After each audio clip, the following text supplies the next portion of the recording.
I am back in Middle Earth, scavengering. I don't know why I'm singing this, but I am. I have a goal to get through a whole bunch more of year 11. Year 11 Tales, year 11 Travels. I've done some of them on her store, but I haven't done all of them on her store. And I think... Oh, explore the ruins of the Barrow Downs. I had a bunch to do in Bree. I'm cheating, of course, because I'm not above cheating. I'm not actually finding it all myself. Because there is a lot to find.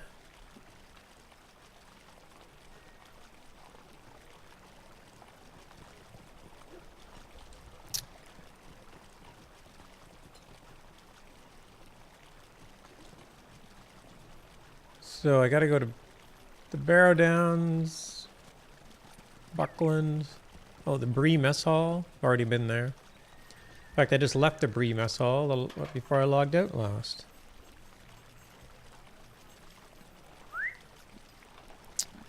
So, heading to the Barrow Downs.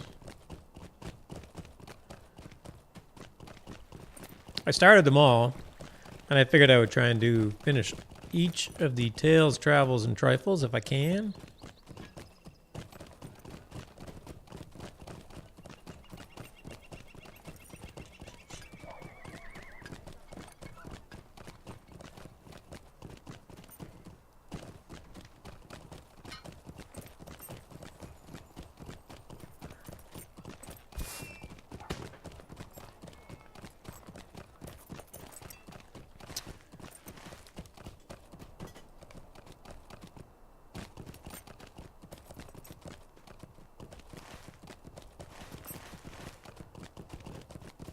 I'm looking for Ostgorthod.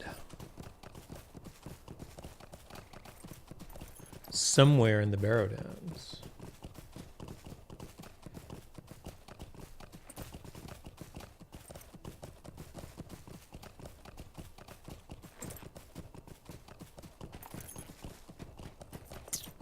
Anyway, the plan today is to play this until I either make some considerable progress or give up for the day and then move on to Shroud of the Avatar. So I'm looking for Ostgorthod in here.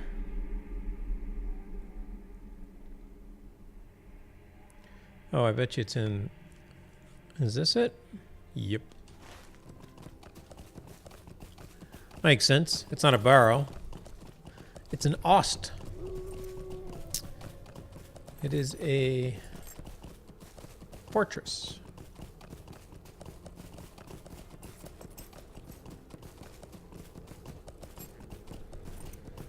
Also see Ost in Fornost.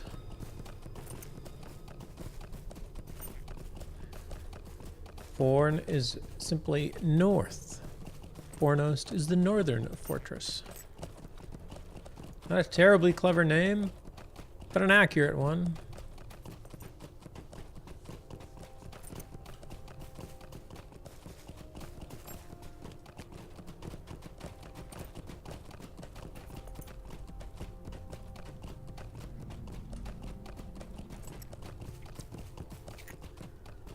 Gorthod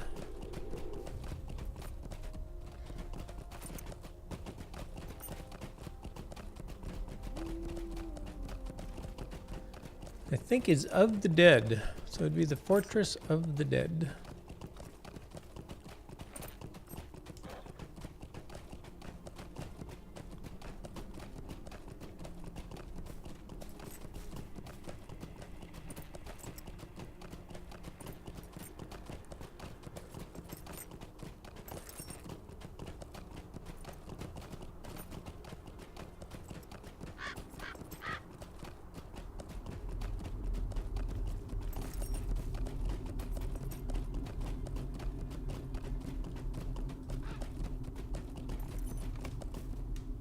Perhaps you should delve deeper into the ruins of the Barrow Downs to seek out remembrances. Ostgorthod. I will seek out remembrances. Oh, there's one over here.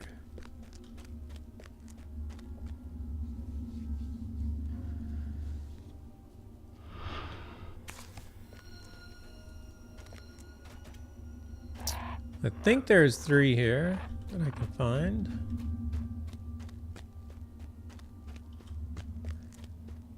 They tend not to make them terribly difficult to find.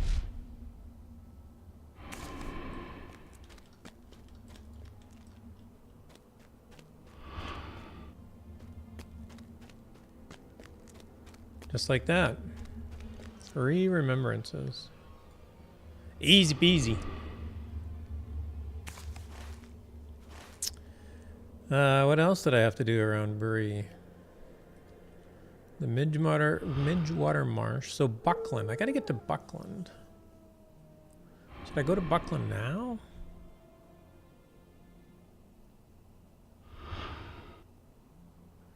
I'm not sure.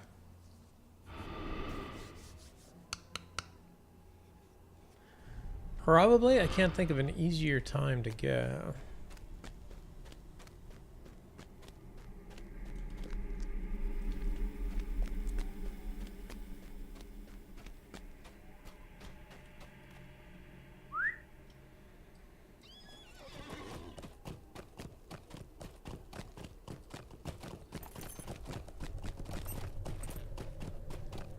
Happy Friday, everybody. Hope you had a great week. I had the entire week off. It was glorious. I did nothing. I like those kinds of vacations. Although admittedly, I'm starting to get a bit bored. I need goals. Do nothing for a week is hard.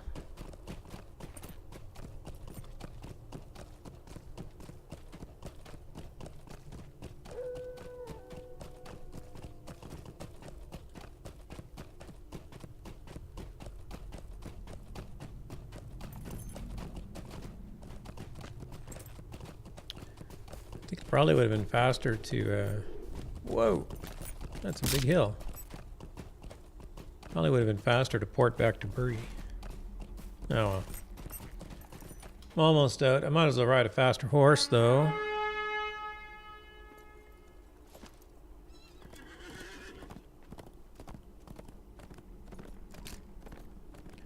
Get along, little doggies.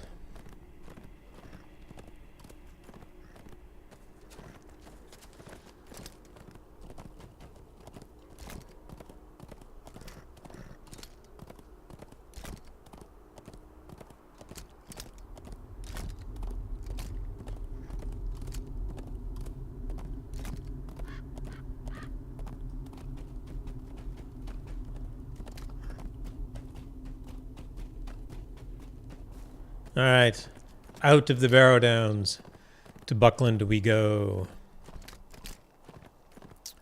What are we looking for in Buckland? Oh, Bear the Bee Hunter is in Buckland. One of the Entwives, the Ent list, the long list of the Ents. If you're going to do this yourself and you don't want to cheat, I will give one hint: go to Treebeard first. Treebeard gives wonderful hints. Because otherwise, there's absolutely no way to guess where these things are from the quest text. Some of them are. Eldest of all, the elf children. We know who the oldest elf child is.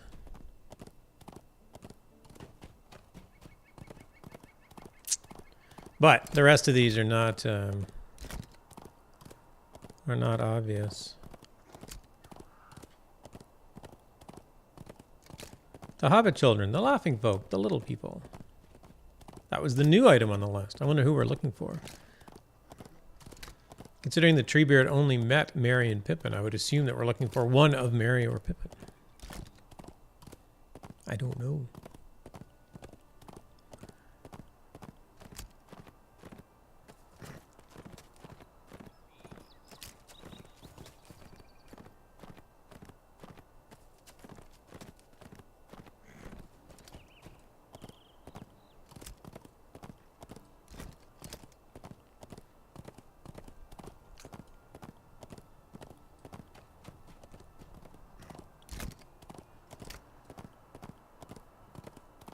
Buckland, Breland.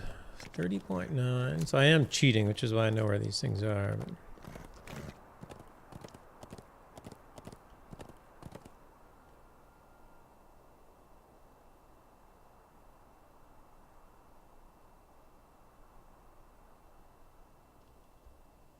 somewhere over here.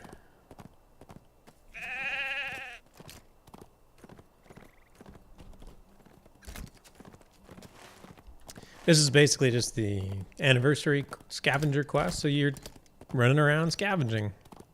Pretty straightforward. Oops.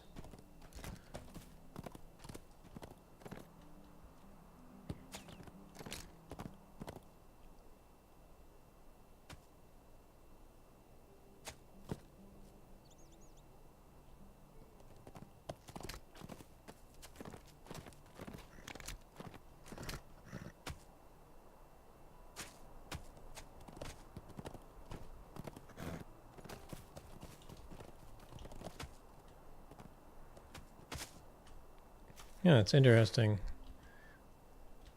The coordinates I have seem to think that it's in the old forest. 30.9 south.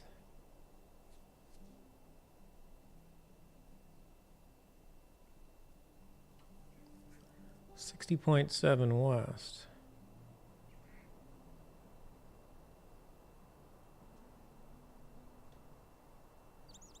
That is barely. I'm looking for a bear, and that is barely in Buckland.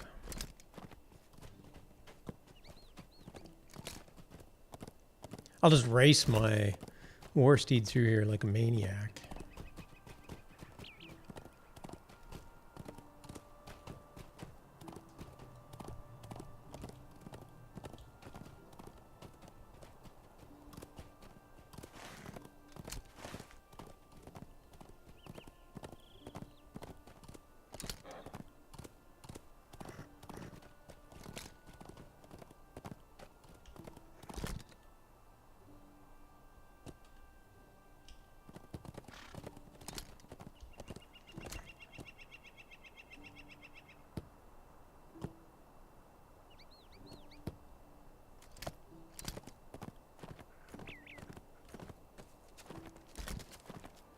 Hey, look, I found a bear.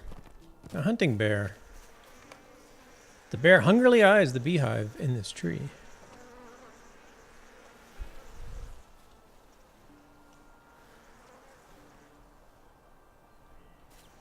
Apparently that's it. The bear's just going to sit there. Wait for it to fall.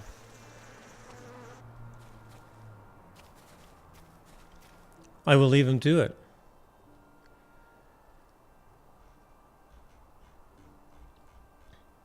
One more checked off the long list of the ants.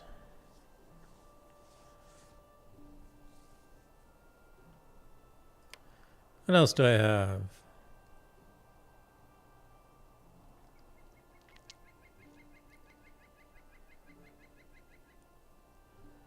Explore the ruins of Lebanon and explore the ruins of Kingsfell.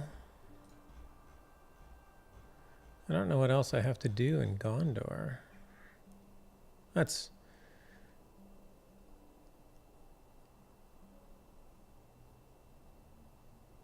I think those might be all in Gondor. Emyn Loom. Where are you? Come back here. Emyn Loom.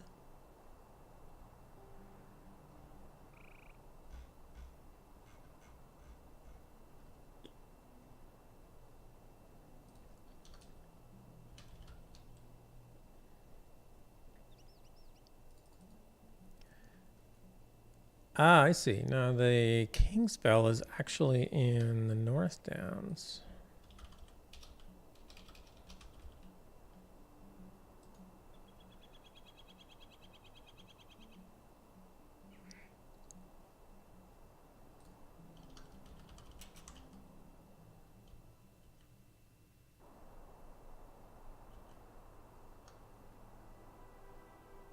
All right, so apparently there is a Ost Lagros.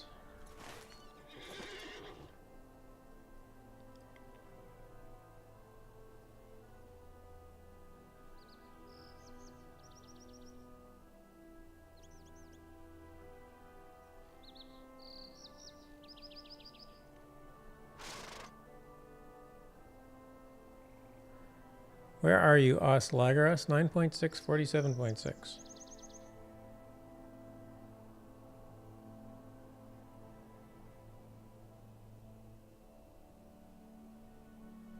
Ah, right there.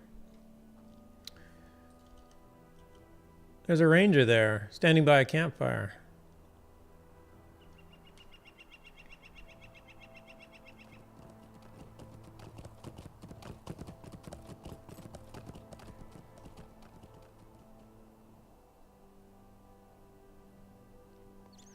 And there's something else over here. Can I get the trestle bridge quickly?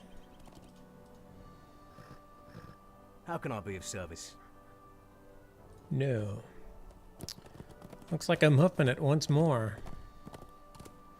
Scavenger hunt, year 11. How's everybody doing today? I had an awesome week off. Played some video games. Did a whole bunch of chores around the house. Got stuff cleaned up that I've been putting off, which is always nice to get stuff off your to-do list.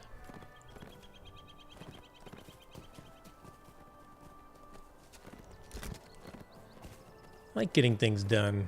Weight of the world just seems to decrease when you can just get little annoying tasks done. Today I decked, what is it called? Decking the tremolo on my Fender Strat. Fender Strats have an annoying tremolo on them that is generally shipped from the store as very springy tremolo. So if you change the tuning on any string, you actually end up affecting every other string with it. So it's really annoying to like jump between different tunings. It makes it hard.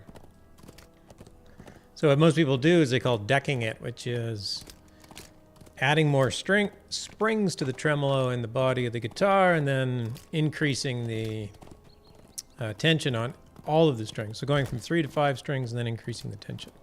So that was my job this morning. So that was fun. I'd never done that before.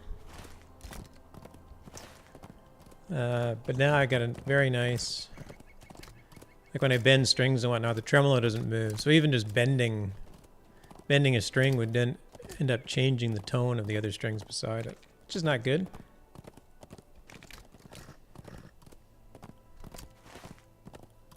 Oh, whoops. I ran right by it. I'm not paying attention. It's talking about guitars. Hey, Owen. How are you? Hopefully your troop survived the night last night. Playing for the king. That looked pretty cool.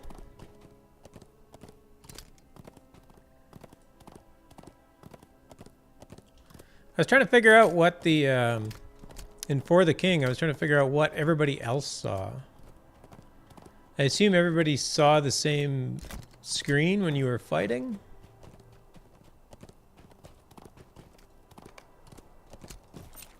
Perhaps you should delve further into the ruins of Kingsfell to seek out remembrances. Oh, there's one over there. You're still going? Oh yeah, no, that was a cute little game. I shouldn't say cute. I don't mean to use a diminutive word, but it was a very unique game. I'd never really seen anything that... Turn-based strategies are fun. I really quite like them, but I've never seen one that employs such kind of a... Like each fight just kind of takes place without a lot of movement, right? Like unlike something like Civilization or turn-based strategies like that, where you got a big map and you're always moving over it and whatnot.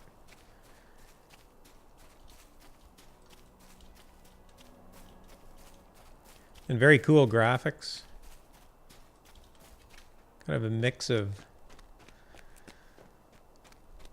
kind of like an old school graphics with a really cool animations. It was very neat.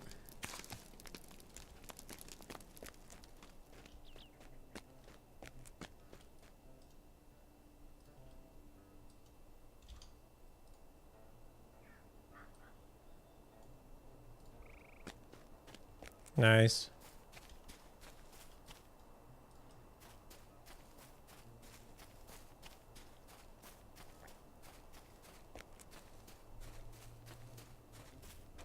So easy to play with friends. Yeah, that was cool. I mean, it was really interesting to see how well the three of you all played it together.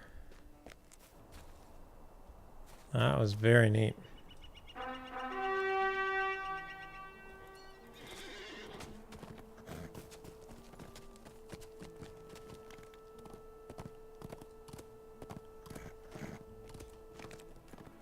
I couldn't decide what to stream this afternoon. I have the day off. I usually wouldn't stream at this time on a Friday, but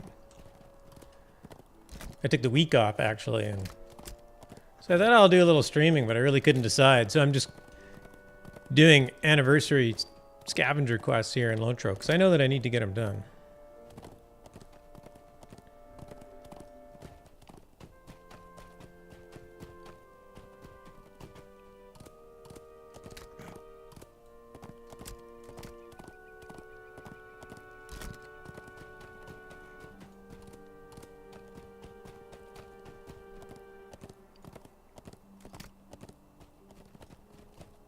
The scavenger hunt is one of my favorite pieces of LotRO. They did such a nice job with it last year,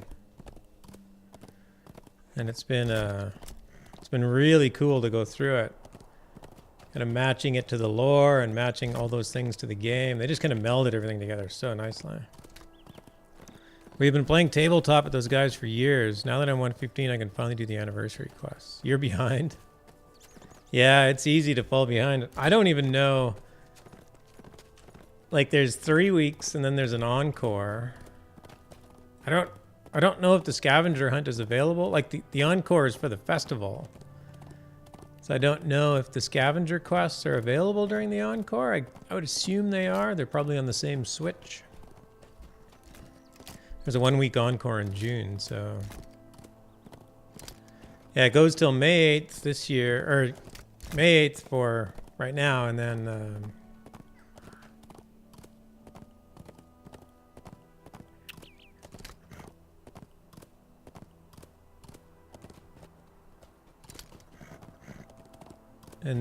sometime in June there's an encore for it.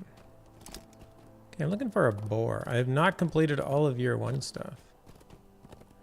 Well, it can be really hard to complete all of them. The trifles are the hardest because the trifles quite often require you to go through some fairly significant group content.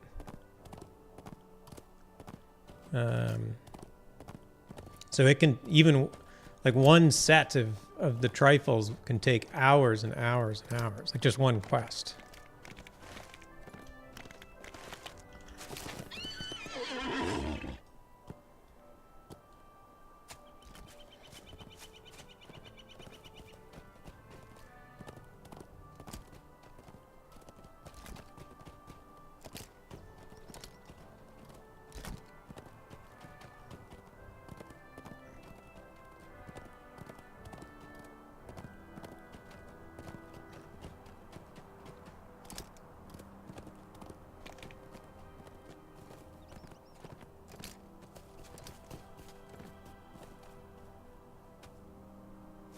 Yeah, I'm stuck. My horse is stuck.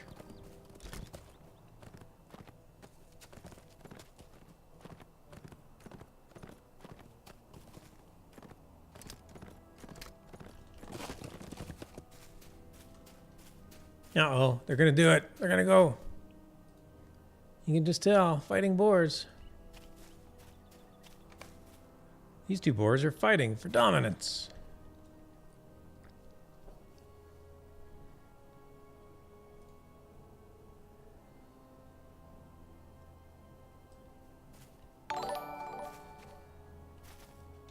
Wagalicious, thanks for the follow. Thank you, thank you. I'm just doing some anniversary quests in Lord of the Rings Online today. Some easy content to do. Explore some parts of the game that I probably haven't been in a very long time.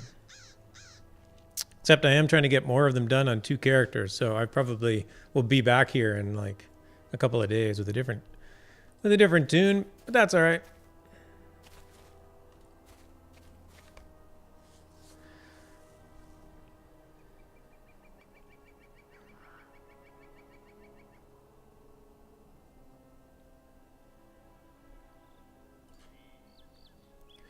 Gather remembrances. So explore the ruins of Emenloom,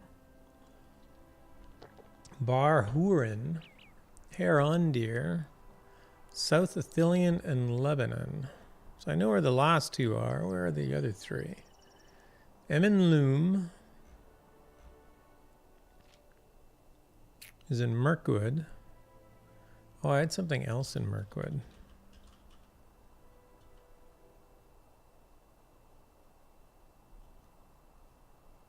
Oh, Ostgaloth. Yeah, Emenloom, okay. Oh, that's it. All right, off we go to Mirkwood. This character's a hunter, so I have most of the guides. And I've finished most of the content in this character, so... all the guides that are given out by level or by reputation, I am very certain I have.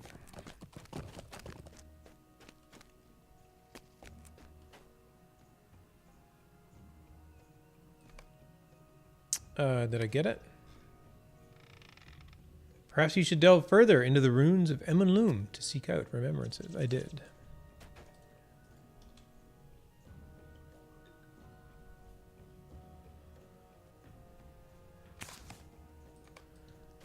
I can't remember if I have... there's actually a cool deed in here that I can do. I can't remember if I have it. There's a title that comes with it, which is... I don't remember.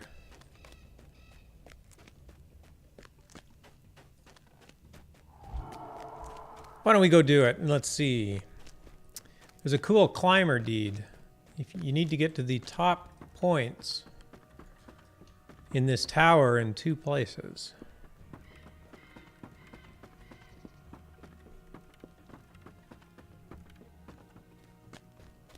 So the first one's easy. Mostly because the quests will actually send you there, but it's a hidden deed, so you don't get told that you've completed half the deed. There's a number of hidden deeds in the game that you're not told about when you have them in progress. Oh, and look at that! There's a remembrance up here, so I'm glad I came up.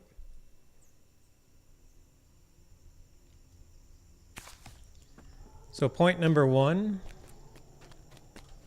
which there are several ingredients I need if I am to continue my work here. Would have been started when you do that quest. Or do the epic quest line, which sends you to that NPC. And then the next one is this way.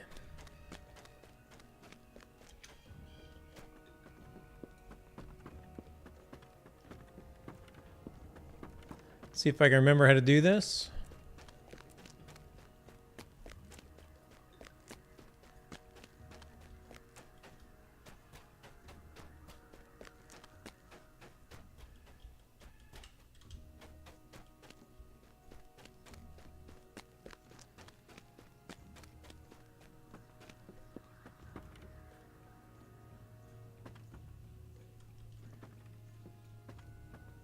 I can't remember if I needed to jump that or not. I think it's an either or.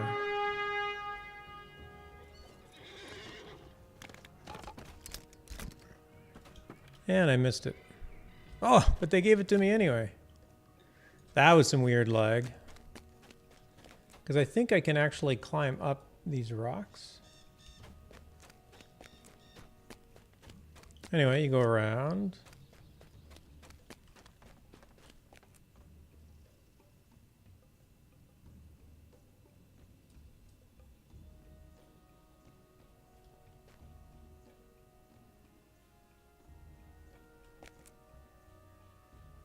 Now I'm lost. Am I doing this right? Yes, I am. So down here, follow this wall, and then you can actually jump up these steps. Whoops. Go the other way this time. Nope. Apparently I'm not going the other way.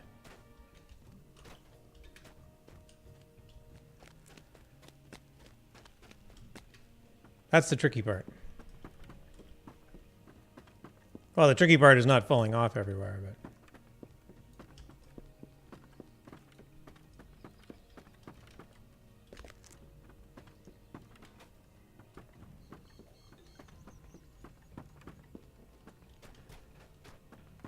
but... Up we go. No, apparently I've already got it. So once you get to this point, you would have been awarded, you will get awarded another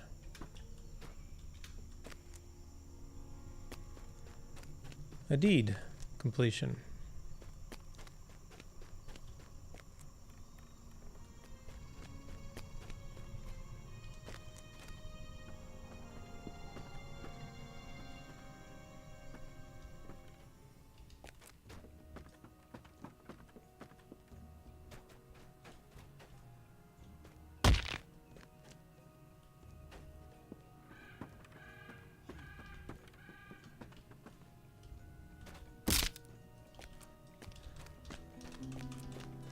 And I'll just fall down and break my legs because that's fine.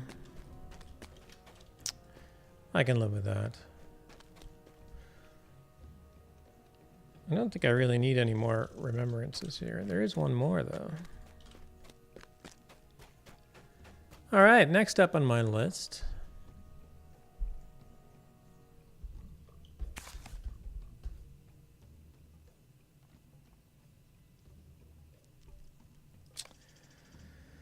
Eldest of all the elf children, that's an easy one, that's Galadriel.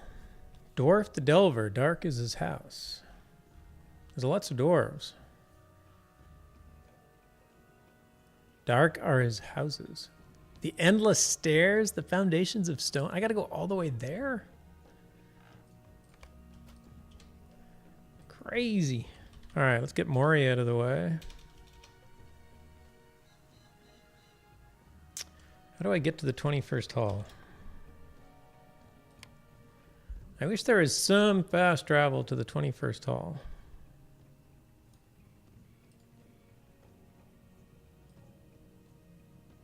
Oh, I can get there from Inner Karis Galathon.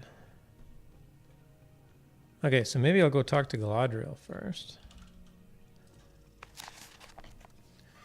If you're not a high elf, the easiest way into Karis Galathon, once you're allowed, like once you have all the stable points open up, is to earn kindred with the Elgreg.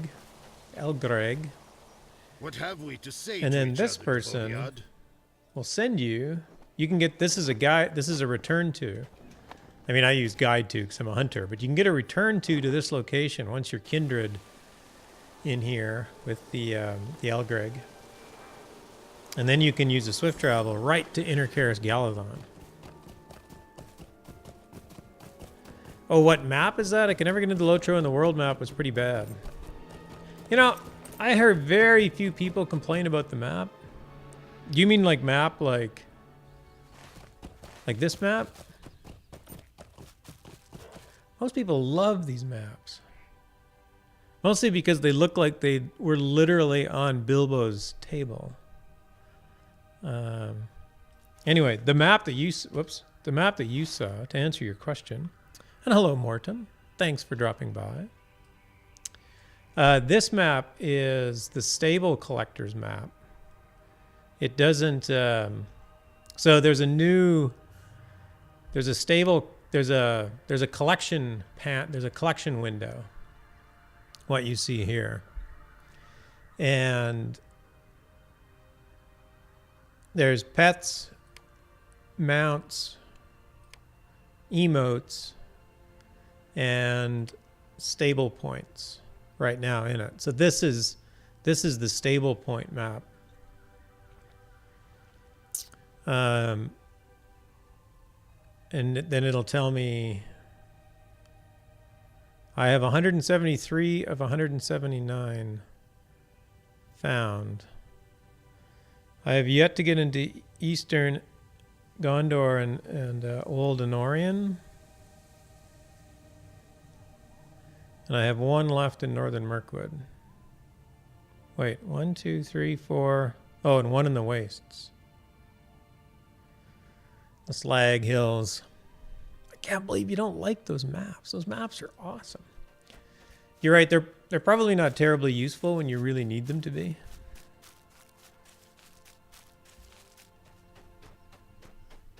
It's like charming instructions. Charming instructions are terrible if you actually need instructions.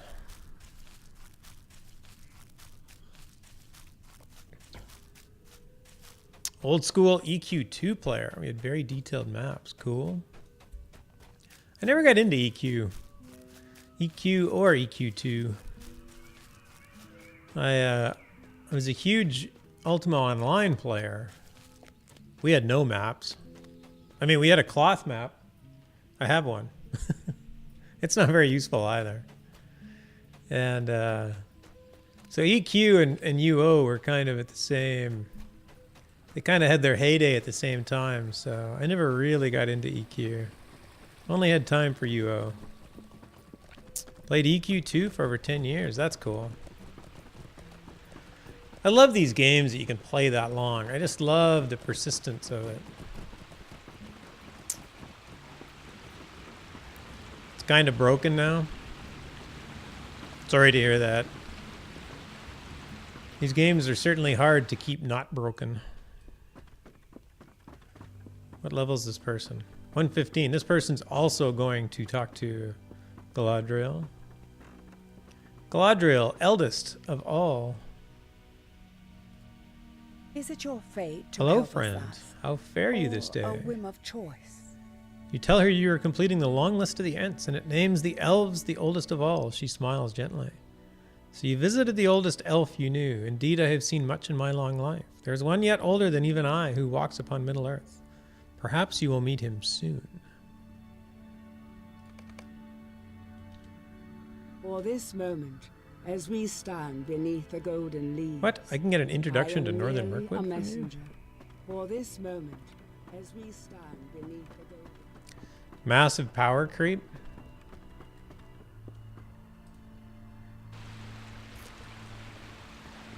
Yeah, LotRO is actually going through a...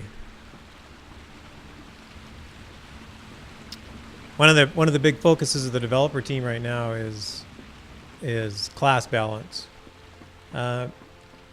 It's bad. I mean, you'll probably find people that disagree with me, but it's bad, but it's not terrible right now. In some cases, some situations are worse than others. I know that champions used to be extremely important DPS, and in the latest, I'm like way up high, in the latest changes, you know, they lost a lot of their DPS output, so it's hard for them to get into endgame and stuff. So there are situations where it's pretty bad and needs fixing. But so in for the rest of this year, the development team is planning on doing subtle adjustments to classes, many classes at a time. So instead of trying to rebalance one class completely, they're actually just going to kind of nudge all of them toward where they should be. A healer in EQ2 went from 400,000 HP to 4 million HP in one expansion. That is stunning. Yeah, and that becomes so difficult to Yeah, that's a huge amount of impact to players to try and suddenly, what am I meant to be doing here? And when the Mordor expansion went out, Mordor went out, the level went up from 105 to 115, and at 105 stats changed, and there's a very abrupt cliff or wall that every player hits now at 106, where it hits you in the face, and it's like, okay, my game changed. But it's actually fairly easy to recover from, and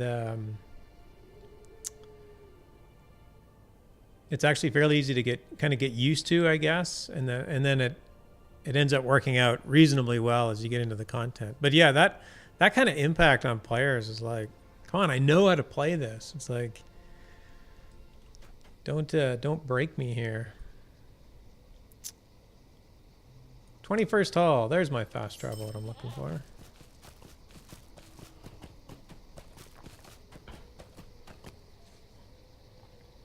So you never got into LotRO at all, Mortem?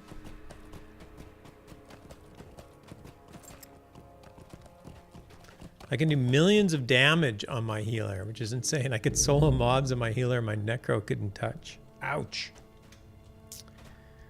Although admittedly, like I don't know how strict EQ is typically to the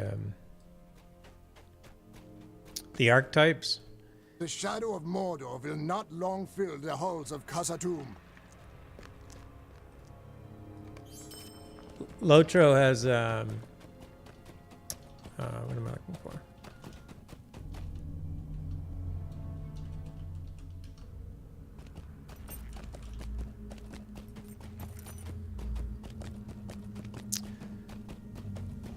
You tried it a couple times? Yeah, LotRO's had, like, all classes can generally do damage of some type. So basically all classes are soloable. And in fact, my Minstrel, which is one of the better healers in the game, is also one of the best, is also a very good DPSer. Which makes it a very fun class for people to solo because you can basically do all that you need to do. You can tank in your healer. It's not quite that bad here. The way that they have the math set up, you can't quite tank, but you tried it a couple times. It'd be tough going from like, I mean, I know that I play another MMO. I play Shroud of the Avatar right now, and it can be difficult just bouncing back and forth. Like I really want to enjoy both games. Whoa, new deed, goat herder. Apparently I haven't mounted my goat yet on this character. But yeah, you kind of become comfortable in one game's style and play.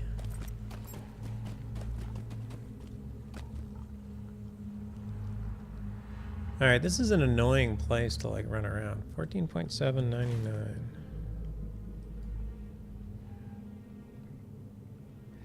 Yeah, I gotta go all the way around.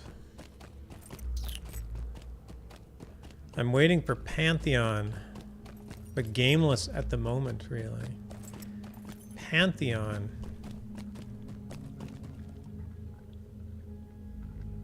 I feel I've heard of it. Let me go this way. I know that there's a number of big games kind of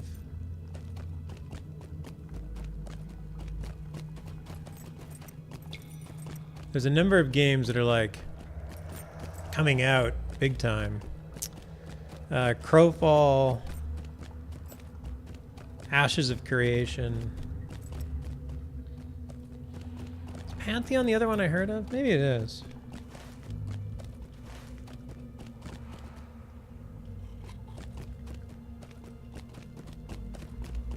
I think I wanted to go this way. Yep.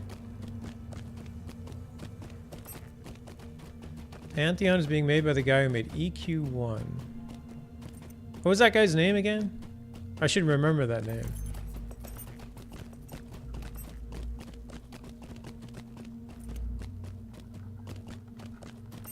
Do you recall? Passing time in Guild Wars 2. I have some friends that play Guild Wars 2. It looks interesting as well. Yes, Brad McQuaid. That's right. Yeah, he was a big name before EQ1 too. EQ1 also. I can't remember why, but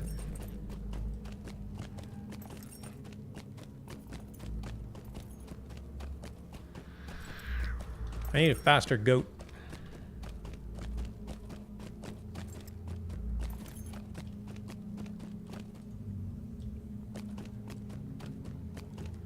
I don't think that made my goat faster. Did it? Maybe I have to remount. There we go. Now my goat's faster. I miss the old days. You know, I got comfortable in Lord of the Rings Online, and I am like super happy in this game. Which doesn't mean I don't have off days or I don't feel like playing or anything like that. But... Okay, hold on.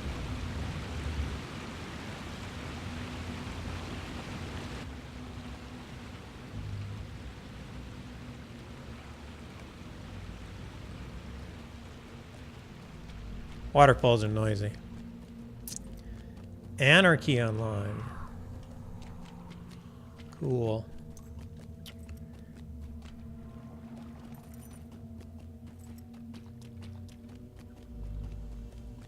I played UO. I had friends that played Asheron's Call.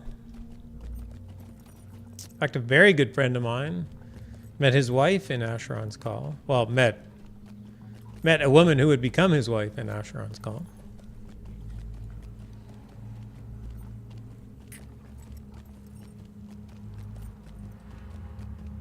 I never really got big into anything other than UO and LotRO for some reason. Played AC2 for a bit.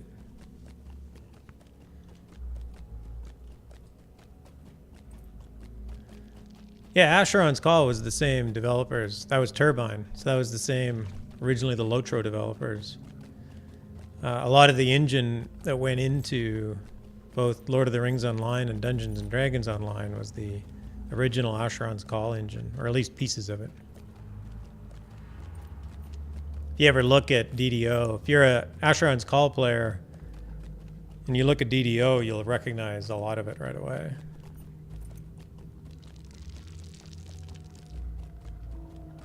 EQ2 is my home for a long time. I had a lot of friends from that game. They all moved on.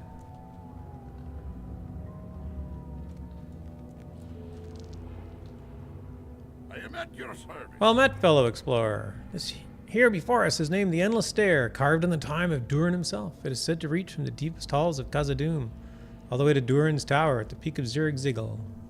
It may have once, but in its current state no one could climb that far. Parts of it were destroyed in a great battle. Perhaps one day when Durin spoke again. Once we take Khazad-dûm, we will restore this great stair in the tower on high. Yeah, you can meet some pretty cool friends in game. I've met a lot of friends lately, partly through Twitch communities and gaming. Gaming's it's a wonderful activity to meet good friends in, and a lot of fun. Pretty good way to spend an afternoon. What else am I looking for?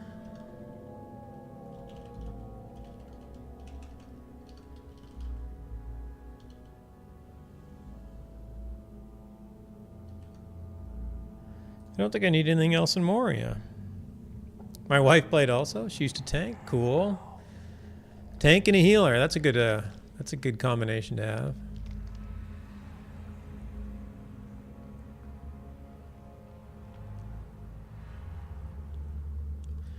Yeah, my buddy that I was talking about that got married, he's actually in the Alliance Guild.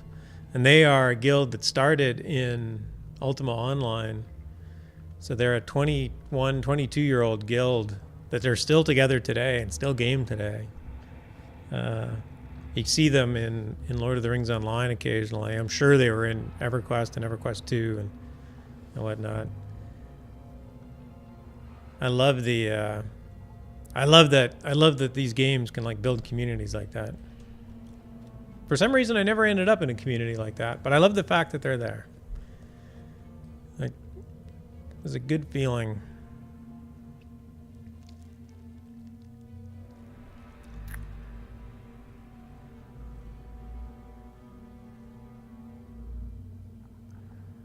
All right, South Athelion. Do I want to move to South Athelion?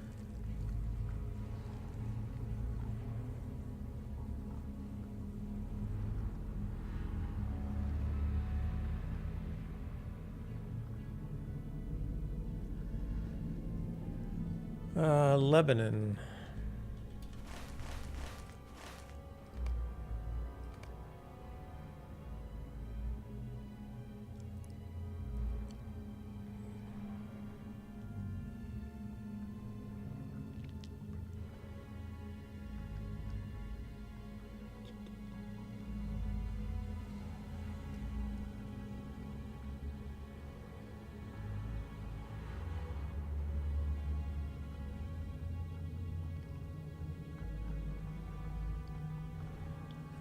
Alright, I'm trying to map something out here. 84, 45.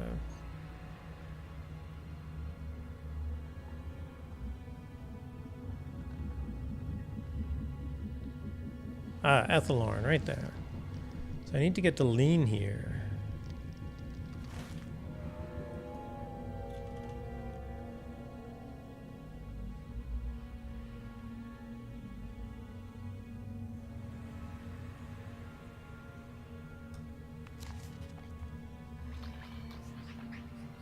It's one of these, I think.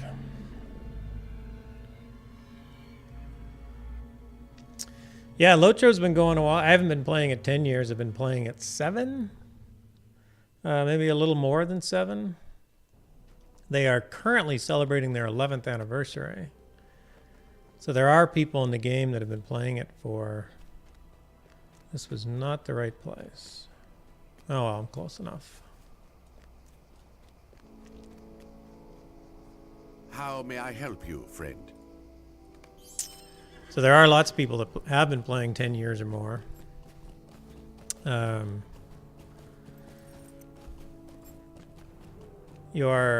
it just disappeared. You played EQ2 launch day. Cool. EQ2 is probably pretty solid on launch day. Most of these MMOs, especially of that age, launch day is pretty rough. They're so difficult to put out, and as soon as a whole bunch of people come online, you get a whole raft of new problems. I suspect EQ2 is among the better.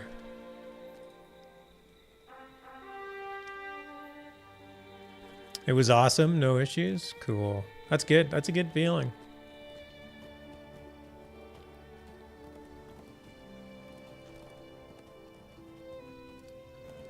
Probably had a good staff and a good budget at the time.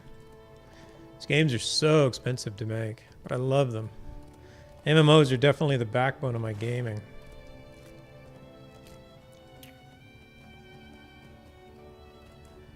So yeah, they had the quests that I'm doing right now are actually these, like these remembrances and stuff, are part of the what they call the scavenger hunt. And for the big 10-year anniversary last year, they released these. But the 10-year anniversary lasted from April till July. And then every week they had a different, a new set of quests given out. So it was sort of episodic.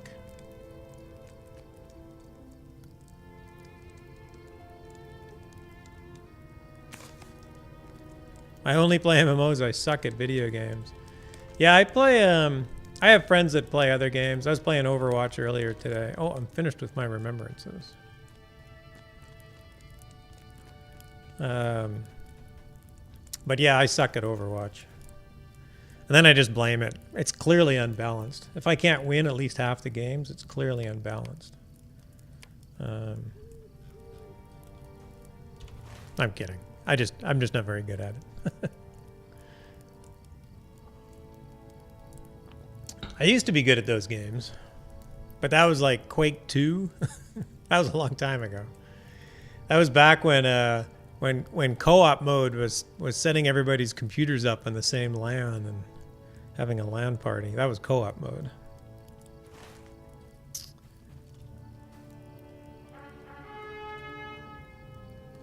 I don't like any kind of Twitch gameplay. No, I don't. I don't blame you.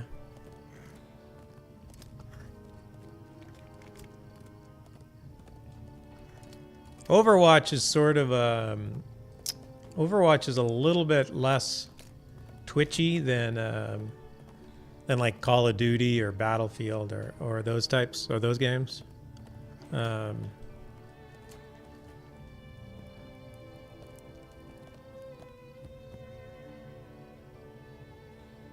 Tab target MMO. Yeah, I love the tab targeting and just clicking. And one of my favorite games was Warhammer Online, which unfortunately just could not get traction. And part of it was because their PvP was just incredibly good. It was so fun. And it didn't matter if you lost. Like if you got trounced, it might not be very much fun, but we would get into big 32 on 32 battles and end up losing, and we're like, man, they just outplayed us or whatever. Like, the battles last a long time. They're not frustrating. It's not like the FPSs today where, you look at Fortnite where somebody like logs in, runs for 15 minutes and then dies in 3 seconds, and then spawns again and runs for 15 minutes. And I'm like, how can you enjoy that? You're a PvEer? Yeah, I usually am too. The only Warhammer Online, I love that PvP, and I would love that PvP again. The World PvP in Guild Wars 2 can be fun. No gear different. I was looking at Guild Wars 2 today. Somebody mentioned it as a game. Somebody that I know, somebody that is like, maybe like you, that, I don't like PvP, I don't like Twitch games, but she said she really liked Guild Wars 2 and LotRO. So I thought, maybe I should try Guild Wars 2. The art is certainly modern and cool looking, so might be fun. Oh, I know where I need to go to.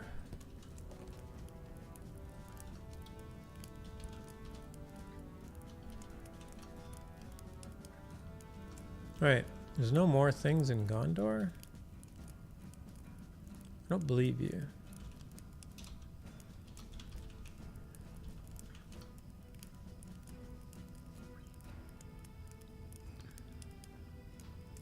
In World PvP, everyone has top gear by default. Oh, okay. That's an interesting way to do it. In Warhammer Online, they played a Dwarven Rune Priest, which is sort of a...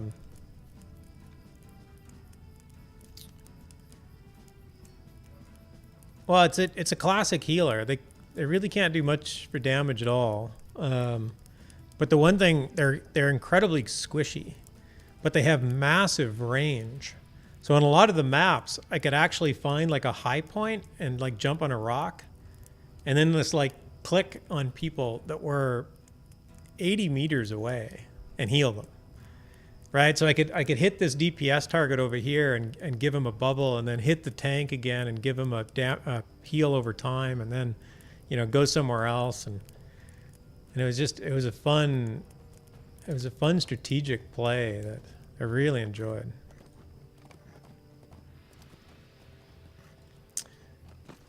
It felt more like a PvE raid.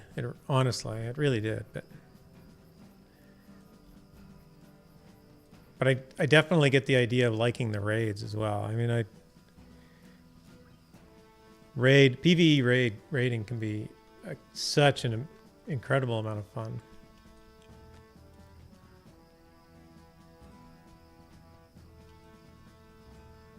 I got Windows dying on me. What's going on?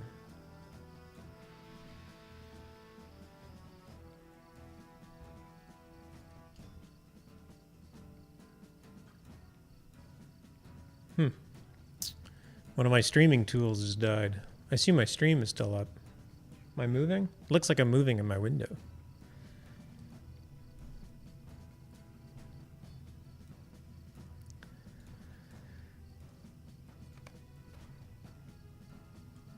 Okay, where are these guys?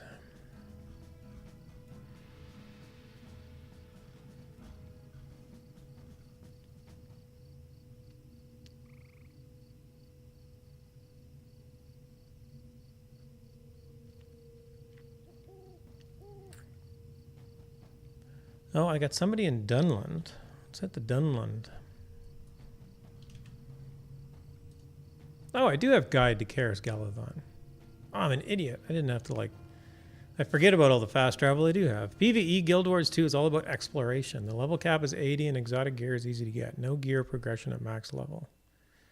Well, that's definitely the opposite of Lord of the Rings Online. It's all about grinding gear and gear progression at level cap. So maybe I should give Guild Wars 2 a try, because that is not something that it's not something that I get into. I'm in Geltrev in Dunland, and the first thing I do is I run toward the crafting hall, which is where the bank is. Because this is my central place to always come to. It's just out of habit. I just ran to the wrong place. Starkmoor, which is right here.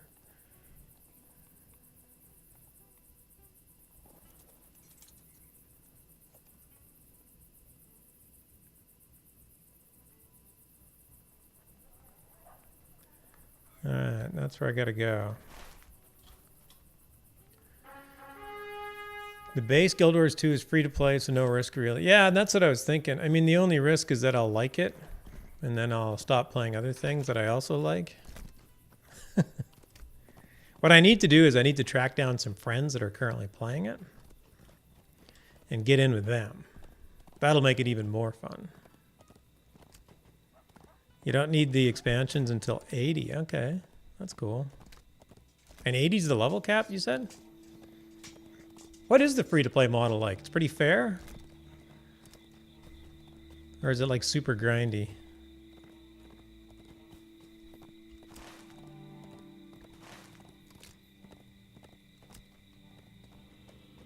Fair, yes. Cool.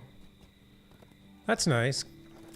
Lord of the Rings Online has spoiled me in that regard. Not that I'm a free-to-play player, I subscribe, but their free-to-play model is really good. They do not put super annoyances in front of you to make you spend money. Until you get to about, same thing, until you get to a certain level in the content, then you just have to buy the content. But generally, you've earned enough LotRO points at that time to buy the content on your own.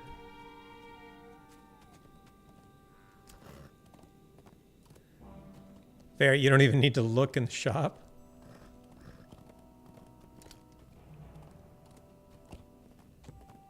There's my... The shop picks... Oh, it's all about... That's cool. This ox is happily grazing in the grass in this field.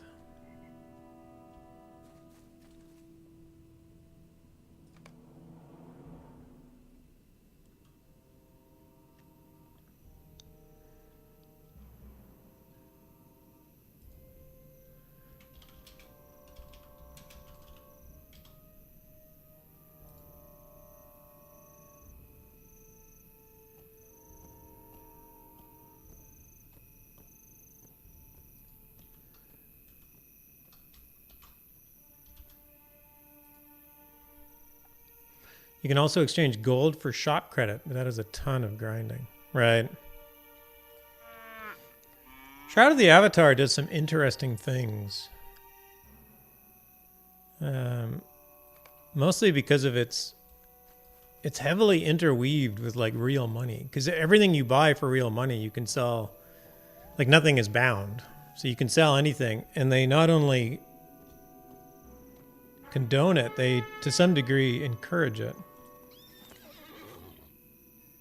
I sort of like their model, but it seems a little risky. I don't know. The game's only been out for a couple months, so we'll see where it goes. 80 Guild Wars 2's Fashion Wars. How good you look. Well, given that I don't really care. I mean, I do go into the cosmetic system, but I've never bought a cosmetic, so... There's my my guy in the sun, in the night sky.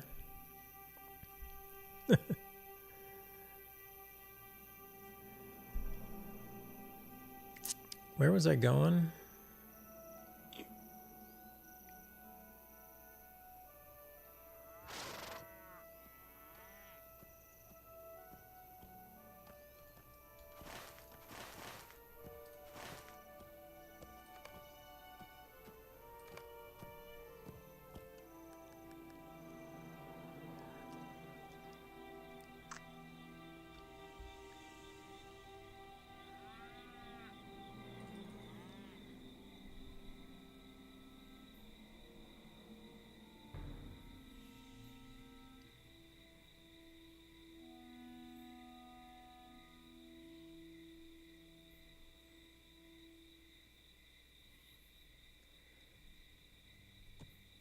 Okay, these crossroads. I gotta get to Felagoth. So this next area is actually the area that was just released.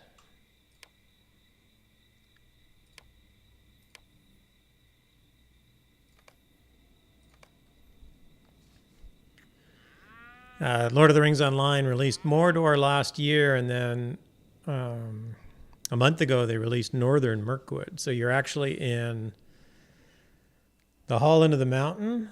So all of the area that is in the Hobbit. So if you're familiar with the books or the movies, we're in Erebor, although it's nighttime, so you don't get much of a view. But Dale and Lake Town is out in that direction. Seen the movies? What do you want?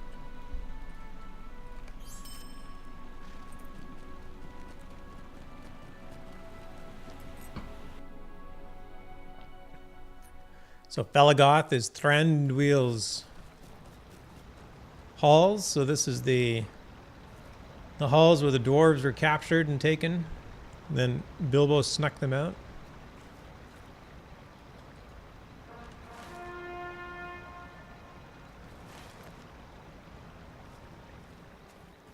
And this is what they used to call Mirkwood. But in the game they've renamed it because it's after Sauron's been destroyed, and it's after the battles that have taken place in this area. Did I just lose the road? I did, didn't I? Wow.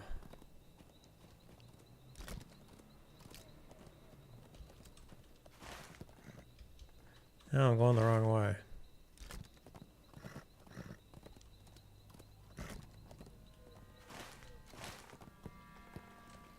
Okay, I found the river. Oh, there we go. If you do fall in this river, you can be knocked out and put to sleep. Just like poor Bomber.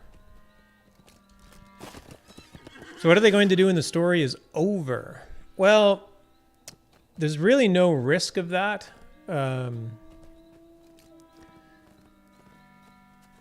What the game does, the game plays alongside the Lord of the Rings.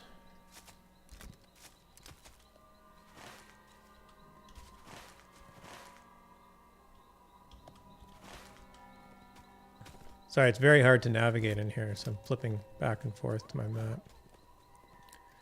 And of course, it's not only dark in this forest, it's also night. So the game plays along the story, and of course in the movie, the story kind of ended. Everybody, you know, the Dark Lord was thrown down, and the ring was destroyed, and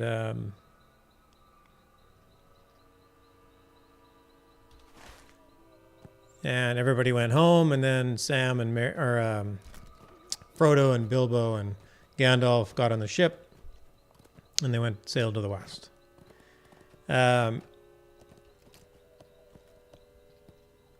What the game does is the game actually fills in all of the things that have happened in the meantime. So, oh, there's my deer. So, in the last 10 years, the game has told the story from when Frodo and Sam and Merry and Pippin left the Shire to today, which is just after the ring has been destroyed and Aragorn has been crowned king. And in the book, that's 14 months of narrative.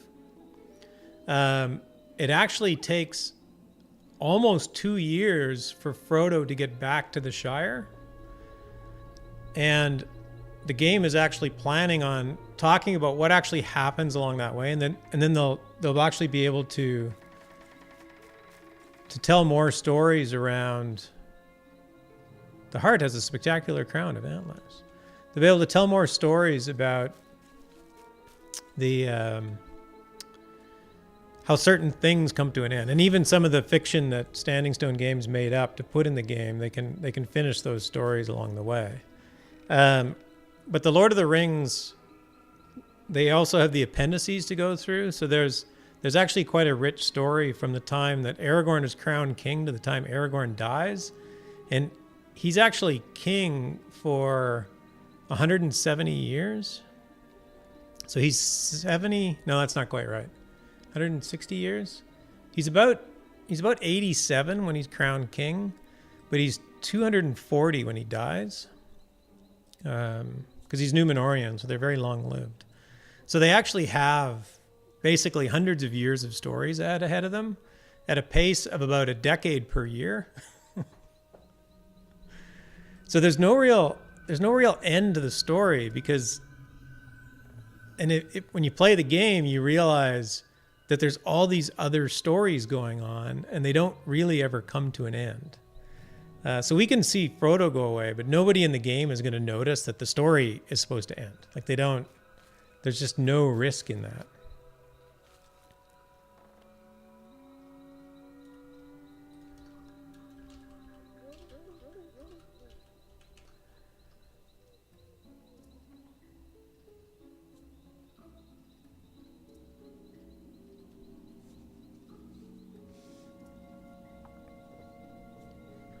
So yeah, I think some of the big content will be, and this is in the books.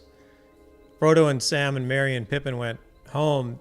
They actually the movies left out some fairly critical pieces, which actually brought Merry and Pippin's story to an end in the books, which is the Scouring of the Shire. So that piece in the game will probably be a big deal, and they'll jump into that. The game pays very, very close attention to the books and generally ignores the movies.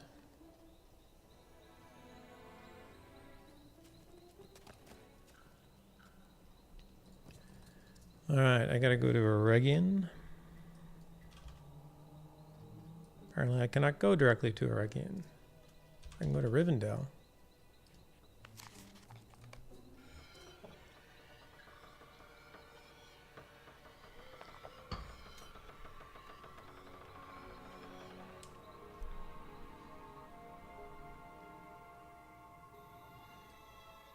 It's an interesting game because they don't when you jump around in the world in the game, you actually jump back and forth through time. So because the game is telling a story that's already been written, the game is built alongside the books. So whenever you go to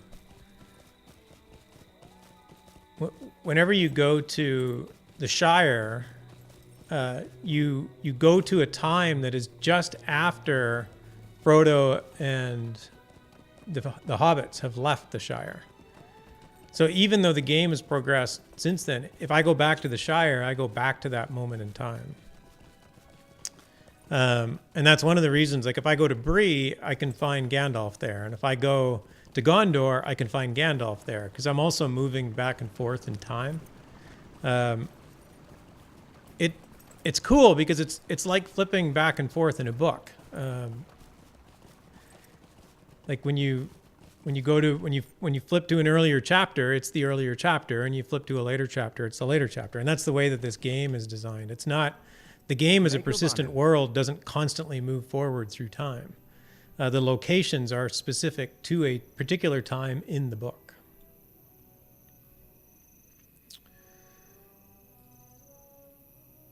Okay, I have to go to Eregion.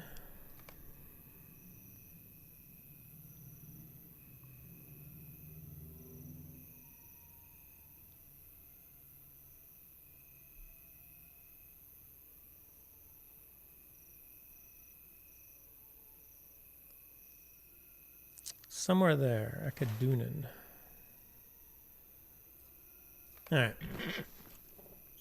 Yeah, it is a very cool way to do it. And one of the things it's done for me personally is that I never got into the books as a kid. I never got into the books, in fact, until after Peter Jackson's first movie came out.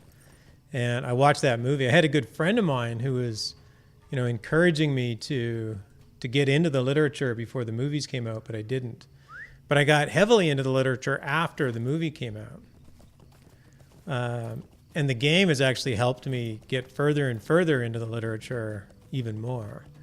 The developers of this game take all of Tolkien's writings extremely seriously. Where did I say I was going? This way. They take it very, very, very seriously. And they will pull the littlest of things. There's the hawk. This hawk is looking for prey from a high vantage point. Typically, they would just be flying around, but it would be hard to spot the hawk for a quest. I guess they can't put him half a mile in the air, can they? So I appreciate the hawk waiting patiently on this stone so close to the ground. So yeah, I become a much more learned person in the books and all the things around Tolkien. But it's amazing when you play the game and then you read the books and then you play more of the game and you read the books and you realize this quest is this sentence in the books. Like there's a quest, there's a sentence in the books that talked about this region that I just left, the Trollshaws, this area, and they talked about this hidden skulking danger which would creep into windows and steal children at night. And it's actually Gollum. So in the game, it's just one sentence in the book. It's a throwaway sentence. You could remove it. You could remove that sentence from the book and never change the book. But they took that sentence and they made it a whole quest line in the book. The quest line in the game. So when you realize those things, it's like, now you want to find all the connections and whatnot. The lore people at Standing Stone are really, really into the game, or into the books and all of Tolkien's literature.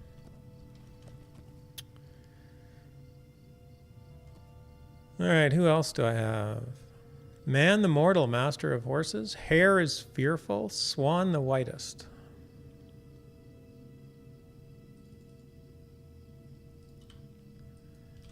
I can go back to Stangard.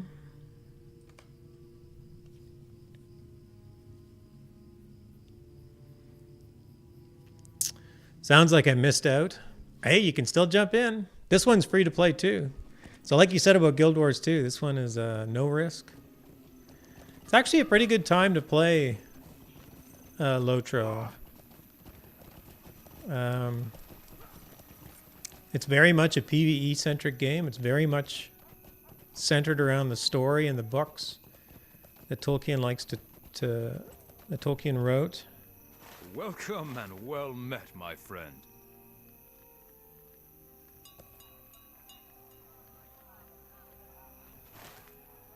Take me to Rushgore. And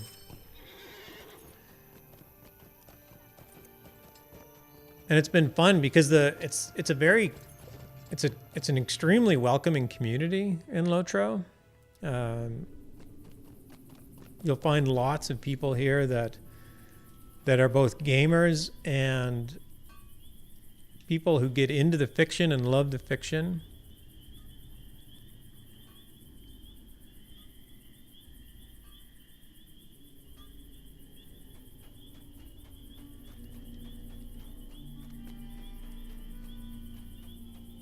And like the community that's built up around Twitch and the Twitch streamers, LotRO does a really cool thing. Their official Twitch channel is their official Twitch channel has players on it most of the time. So there's only this white swan is quite striking amongst the black swans.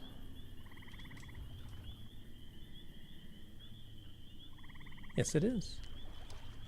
And full disclosure, I'm actually on the LotRO stream. I stream on LotRO stream on Monday nights at 9 p.m. Eastern.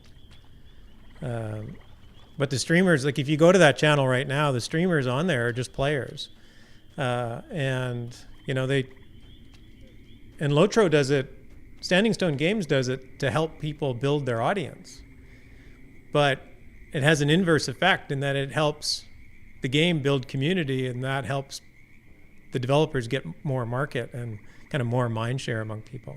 It's got a very good Twitch community and just a great group of people around here that, you know, they'll always be helpful and friendly and welcoming. But it's a fun game to get into.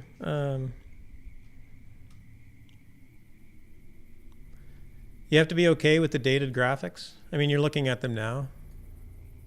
The visuals are beautiful. It's just low fidelity graphics compared to modern games. But the art is still very good. The graphics are fine. Yeah, like, and a lot of people will say, no, they're not, right? Like, a lot of people will be like, well, you're walking through the water and the water isn't moving properly. And it's like, I don't care, right? But you're right. I think they're absolutely fine. Gameplay is greater than graphics. Yeah, the gameplay is fun. The different classes are fun. I think you get 3 character slots on free to play. So you get 3 character slots on every server. So you can try more than one class and just work it through the introductory area just to kind of get a feel of what that class is about. But they go right down from the Guardian, which is your hardcore tank, melee, heavy armor, to, you know, the Minstrel, which is your mobile spamming. All of the classes aren't, they don't use names that are archetypes. Like, there's no mages, there's no wizards, there's no druids, there's no rangers. There's hunters. This guy's a hunter. Of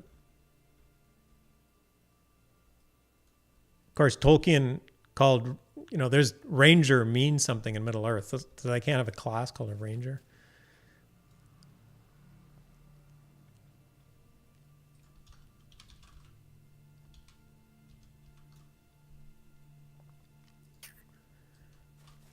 Oops.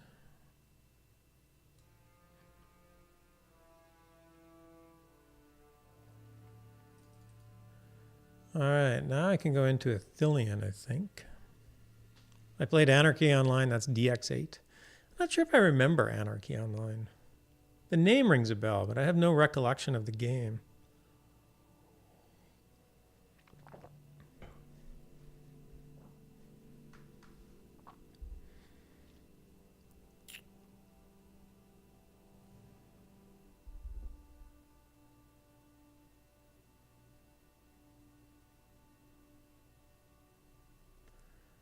I think I have a low-level minstrel. Minstrels are fun.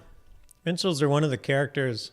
Like, I usually tell people, if you're not sure what class to play, you know, look at the minstrel, the hunter, and the champion.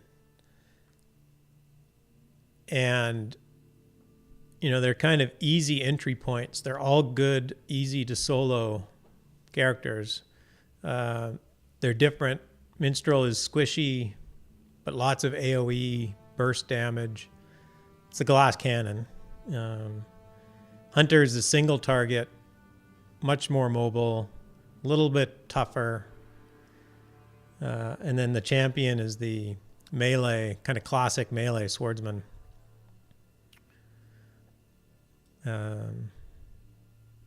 But, you know, most people that aren't sure what game to play or what class to play, you know, if they see the harder ones like captains and lore masters and rune keepers and that, they'll be like, that's what they want to do. Nobody would ask, I don't know what class to play if they end up playing a rune keeper. Those are tough classes. All up Enya coming in with a whole bunch of bits in a row. And I think I don't think we're going to see anything on the screen because I believe that Streamlabs just went down. Oh no, it's back up now. How you doing, buddy? All up Enya is another LotRO stream team member. I'm just having a chat with Mortem here in chat. Old time MMOer. Might have convinced him to come over to the dark side. I mean, LotRO. Alapenia is the only reason that I play the Twitch games, because he's the salt that everyone needs in their life. Just got home? Cool.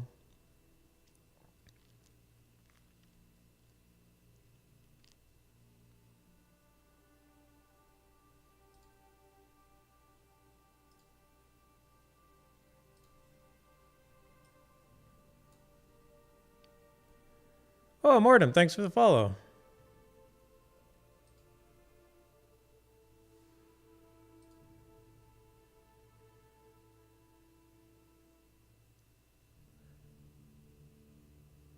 Yeah, I think the my alerts are broken.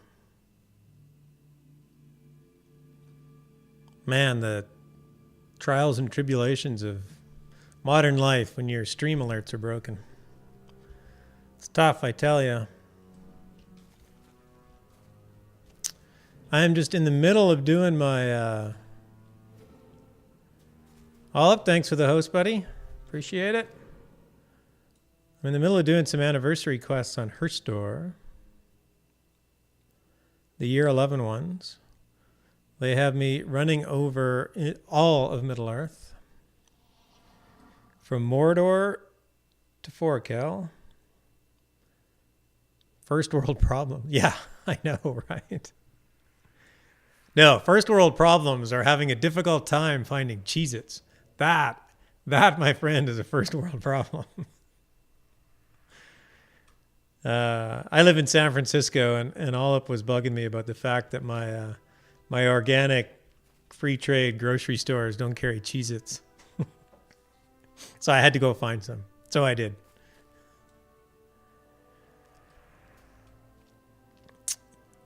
All right, where's this hair?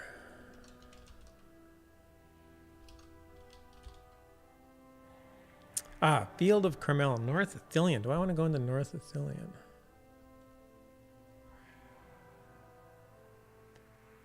Let's go to Edoras.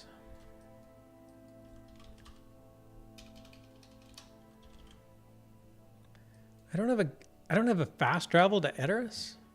Oh, I do to Helm's Deep, right? Yes, I have guide to Helm's Deep. I used to stream a bit, but I would play and forget to chat. Yeah, there's lots of people that do that. I'm a tech guy. I'm into the technology and whatnot. I started streaming in December, and I find it really enjoyable. But I struggled with, like, what happens when people start chatting? Like everybody wants to watch gameplay and whatnot, and you sort of kind of got to figure out what it is you need to do. And one of the things I noticed is that I would watch streamers that I enjoy, that when the chat gets rolling, they'll just stop, right? They'll just stop and just chat. And the game will just sit there. And it's still, I don't know, it's fun. But if you watch the big streamers that have 3,000 or 4,000 people viewing, they're not looking at chat because there's no point. It's just scrolling by like crazy.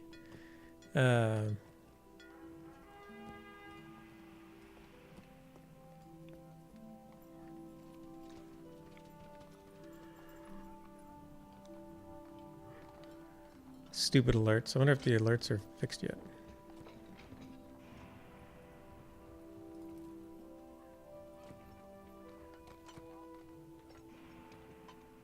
It's hard to play FPS games and watch chat sometimes. Oh, I know. I watch Brant. Brant has a real tough time doing it because he wants to watch chat, but he's playing Fortnite. So he'll look and he'll be like reading chat and then he's dead. And he's just like, shaking his head. I'm like, dude, you got to pick one. Like, my char doesn't breeze by. No. Where was I going? Edoras. I'm going to Edoras. There's a stable here somewhere. I do not know if we will survive this onslaught.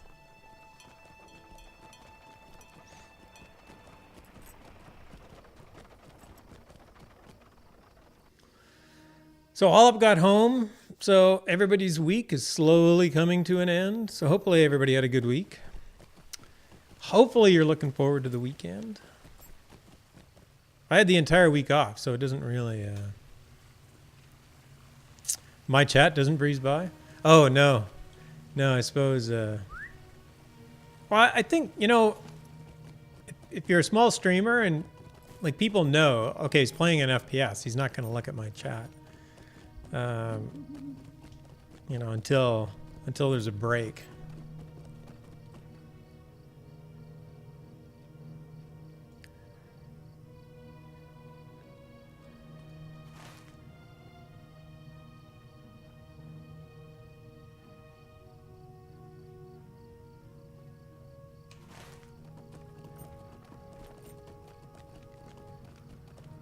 $9 a.m. baseball game for me tomorrow. Got it.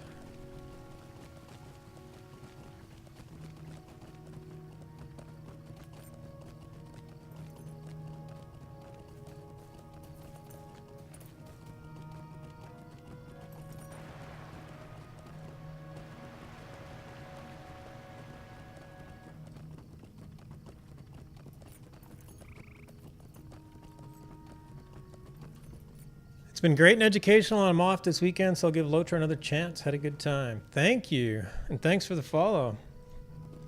Yeah, you can hop back in. I stream irregularly, but I try and stream a couple times a week, and I stream a couple different games. It will be great to see you again if you have another chance to drop by.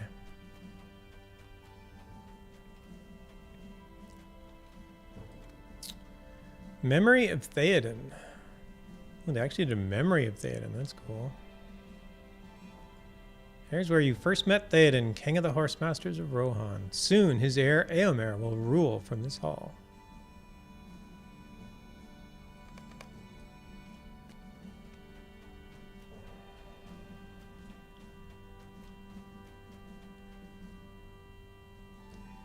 Alright, I can go to...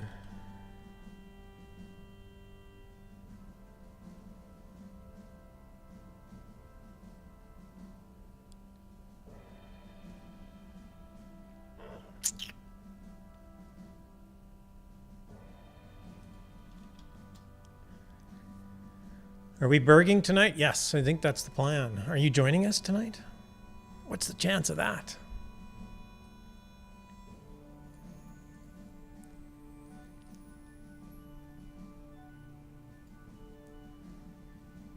South.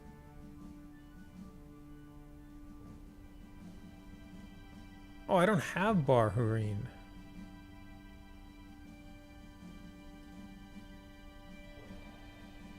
Because I haven't done that content yet.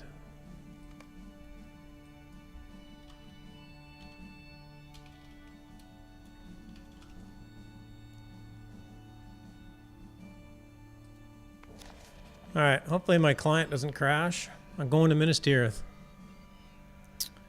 Not sure I might what time. He starts at 10 Eastern. So 9 o'clock for you.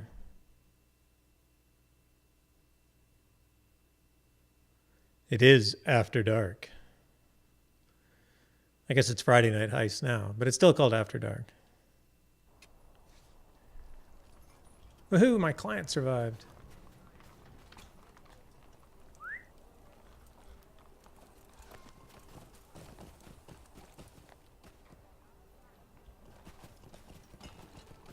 Where would Door it take needs me? your aid.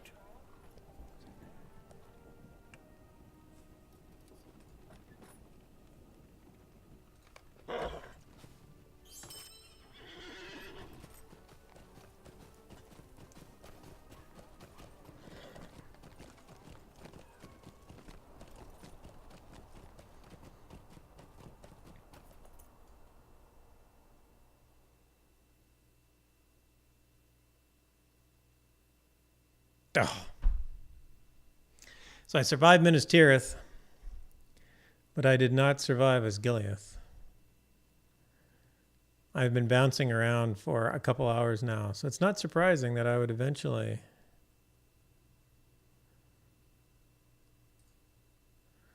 Crash. Restarting client.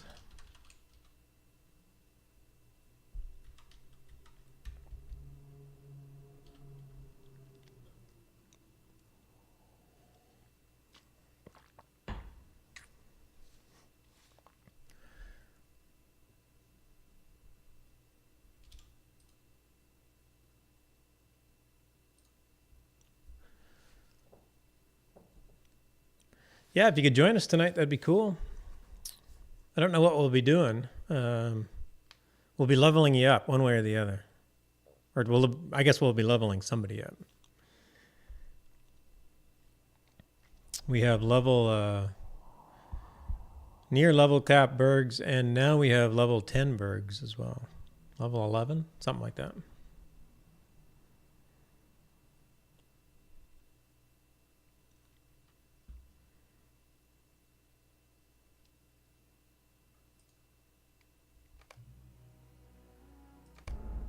All right.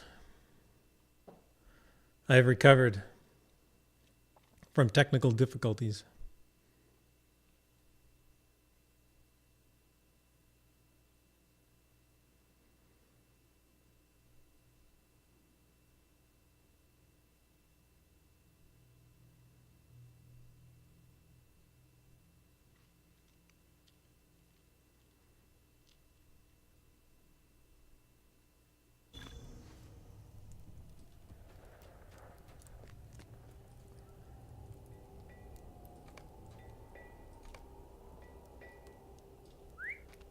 So I think I can get from here to Bar Hurin. How may I help you, friend?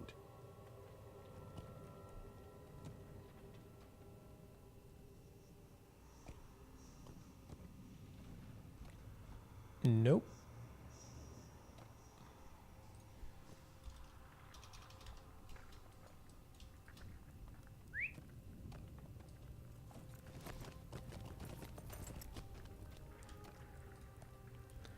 Actually, maybe I'll stay on the slow horse, because the fast horse can be a risk in this area.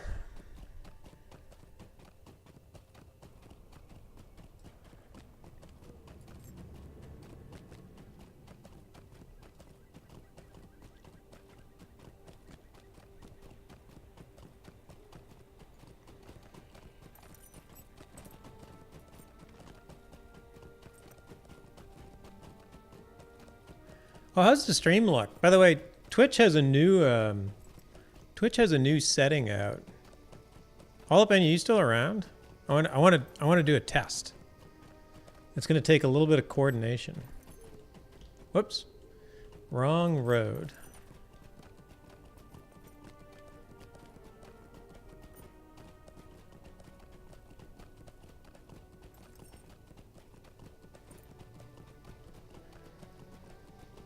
Okay, I'm going to count down. Here's the test. Here's what you need to do. I'm going to count down from 3. I'm going to go 3, 2, 1 now. And when you hear me say now, I want you to hit enter and just type now into chat. Can you do that?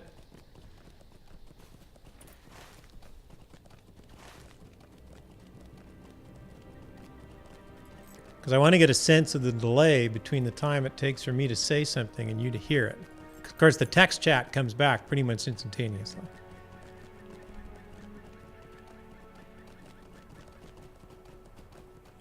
All right, here we go. 3, 2, 1, now.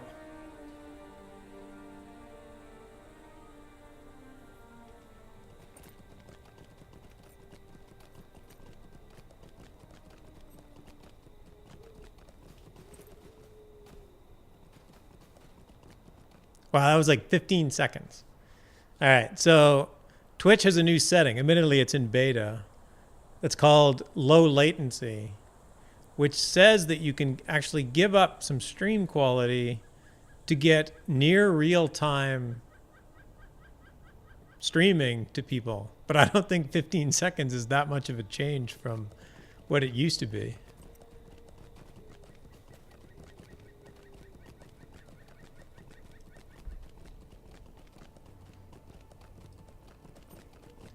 They did, admittedly, they did say that it was in beta. I turned it on, so I don't know. I don't know what it's doing. I'm not actually watching the stream, so.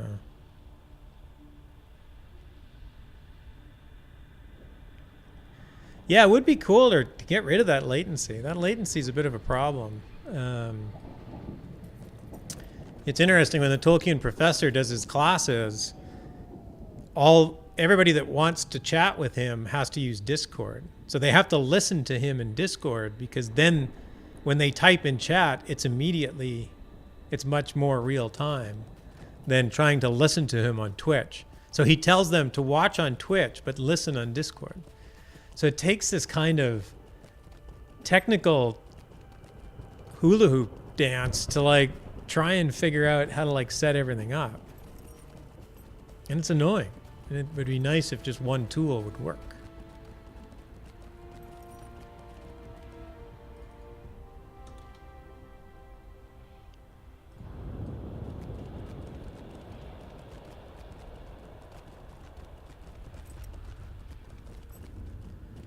Yeah, I don't think the image quality that I'm seeing isn't too bad.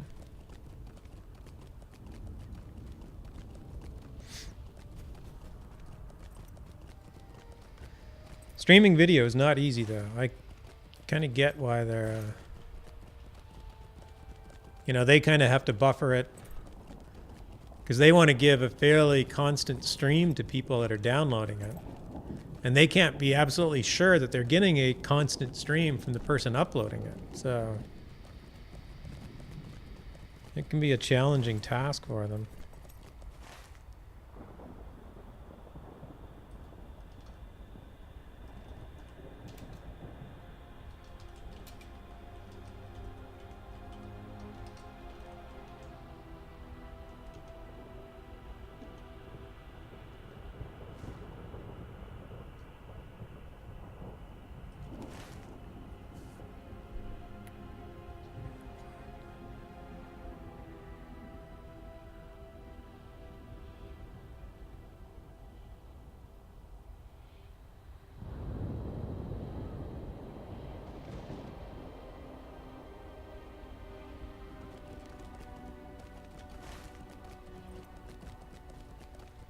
You're on iPad, but it looks good to you? Good to hear. Yeah, it shouldn't be that. I'm not doing anything. There's no particle effects or anything going on, so it's... This is a relatively straightforward stream. My internet is solid, though. I've been streaming an hour and 44 minutes. I've had exactly 0 dropped frames.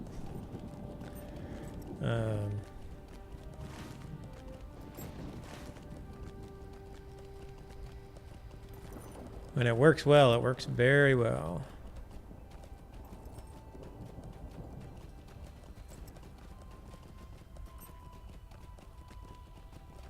Hey, a Moomok.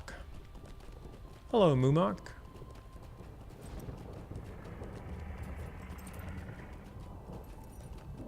Whoa! I better watch where I'm going. I just about ran right into that Moomok. You guys gonna let me through? Nope. Oh. To southern Gondor. Apparently I can't go down that road yet. I went the wrong way. Well, that's cool. I've never been down that road before. If you ever want to go Moomok hunting, there's a fairly significant herd out here.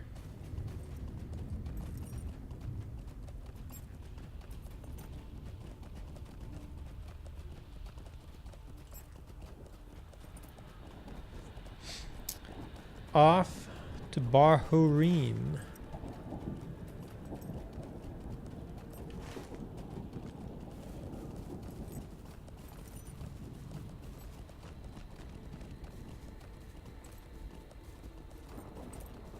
I gotta find some place called Brangabel.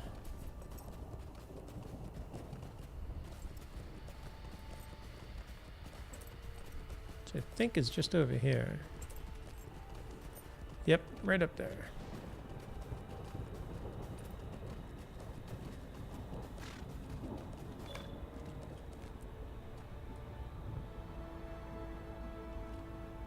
Perhaps you should delve further into the ruins of South Ithilien to seek out remembrances. Except I don't need any more remembrances.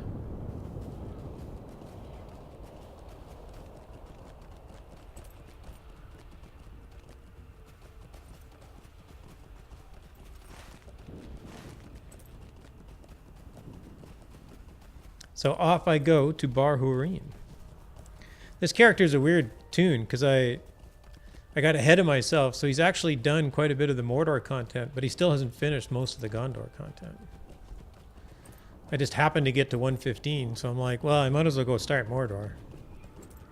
So I have been trying to slowly go through and finish up the Gondor content, but I haven't made it out here yet, which is why there's no pins on my map. I haven't found any of this yet.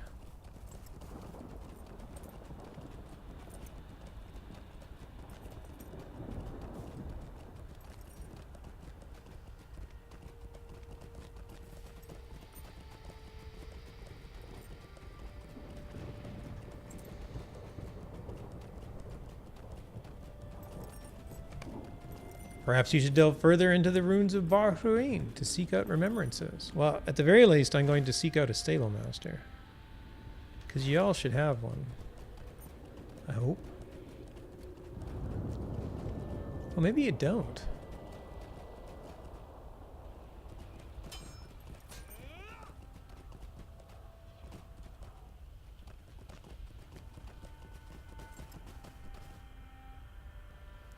Oh, I can turn in my roving threat quest. The Nice. Rangers will not. Rosgiliath. Get that out of my quest log.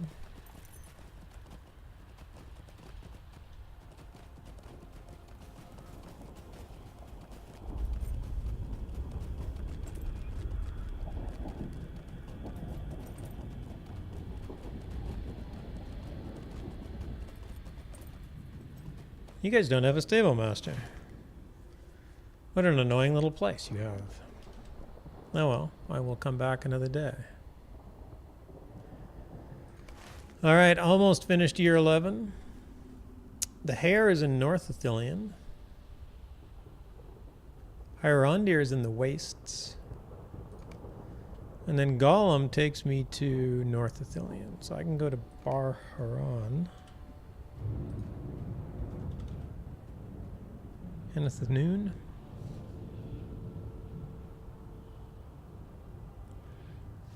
Wait! Stable Master is up the top of the hill. Thank you, Nettlebrew.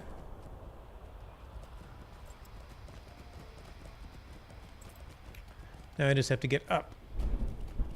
And welcome. Thanks for dropping by. Hope your week went well. Happy Friday to everybody.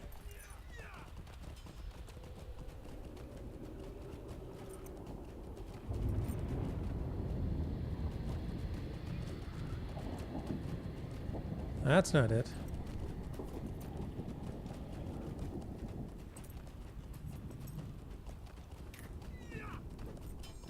Hopefully everybody's got a good weekend planned, whether it's a busy one or not. It's up to you, but I hope it's going to be a good one.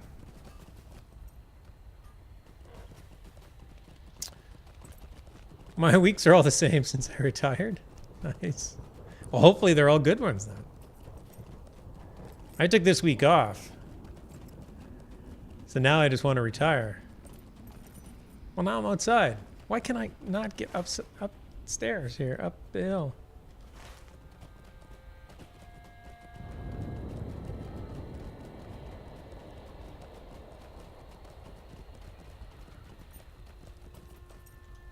Hey, this looks like up. Up we go. Nice. There it is. Stable Master. Whew. Nettlebrew, you saved me. How may I help you, friend? Well, you can send me to... Actually, you're not going to send me anywhere I need to go. I'm still going to go to Henethanoon.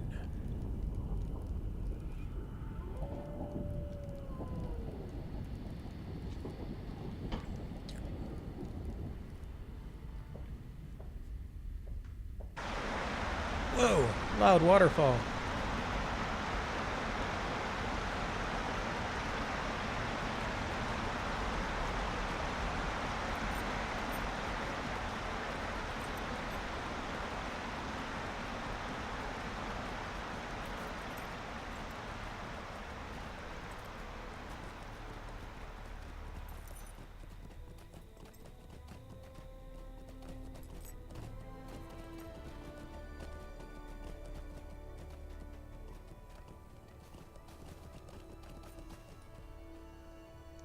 All right, there is at least...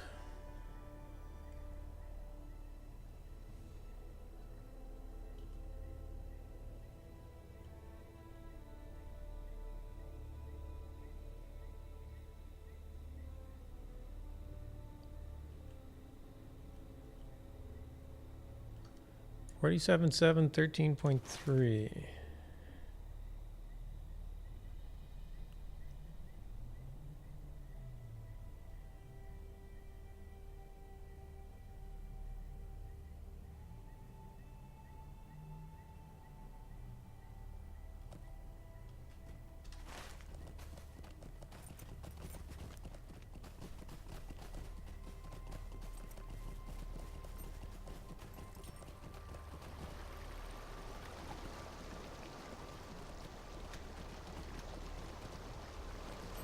Come on, let me get up.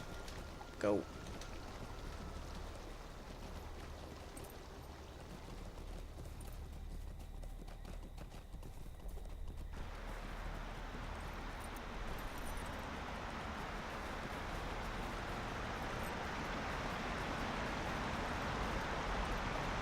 Oh, I thought there was a way down on this side.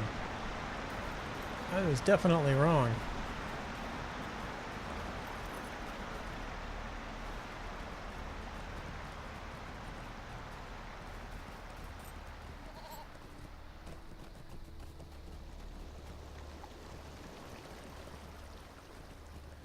So what's really cool about this oh,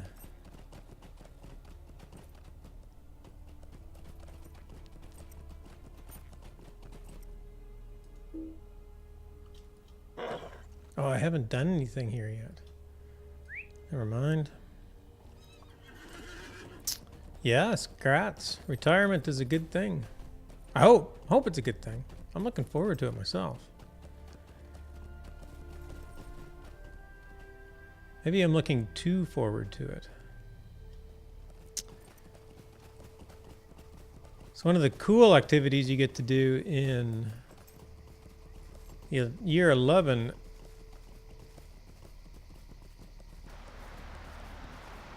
Tales for Gollum is you get to swim in the Forbidden Pool.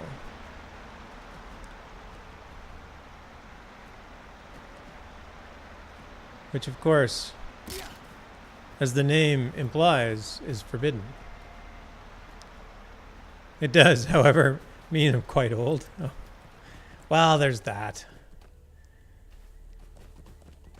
I mean, age is going to sneak up on you regardless, so...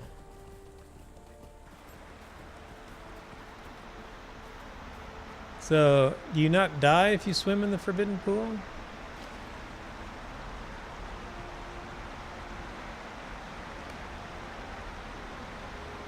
Ah, get out before the elves. Or the rangers shoot me.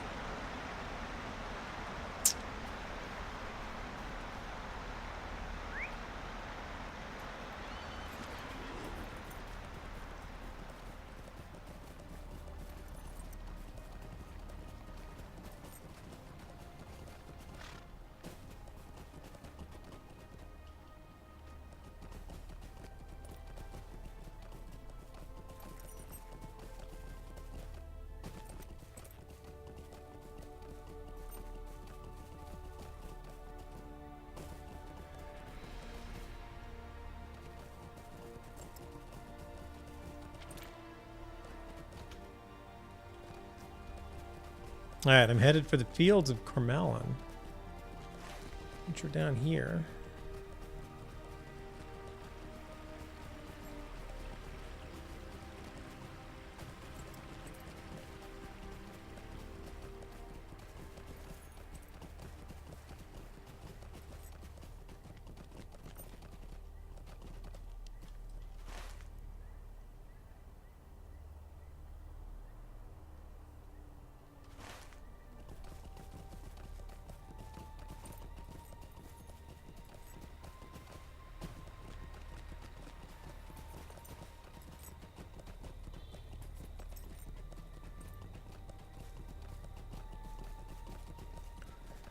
And rumor has it there is a hare that is fearful out here.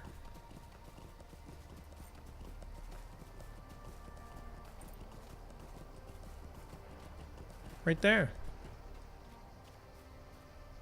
Aw. He's under attack. The hare has been cornered by a wolf. Run, little guy, run! Or, in this case, swim, because that's your only direction you have out.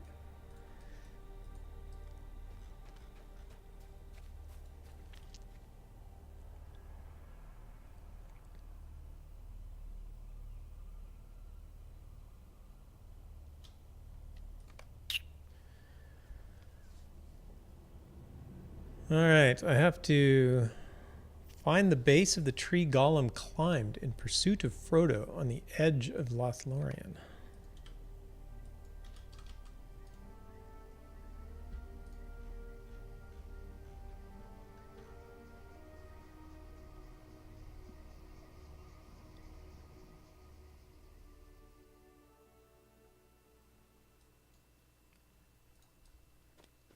Apparently it is Haldir's Flat, according to my cheats. And yes, I am looking at the Department of Strategy guide off screen.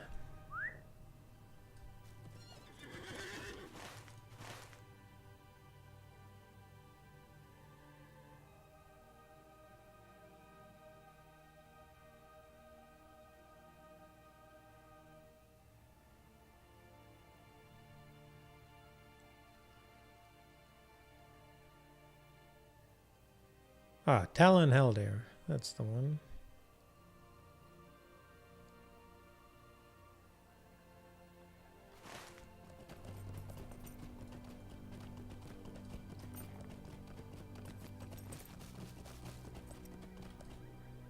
Meg of Annan. Meg of Annan.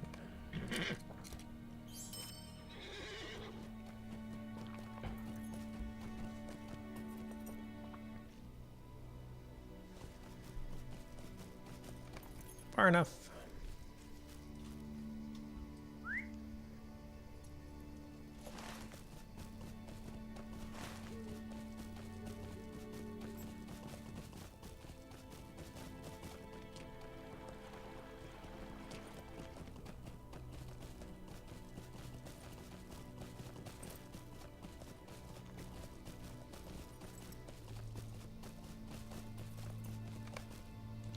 Whatever it was not an orc. It fled as soon as I touched the trunk of the tree.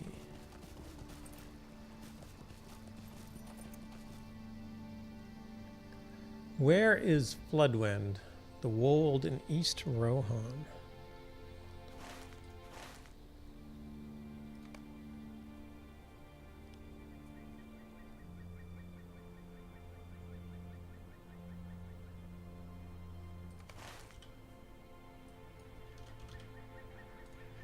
I tell you, being a hunter is one of the easiest ways to do these scavenger quests.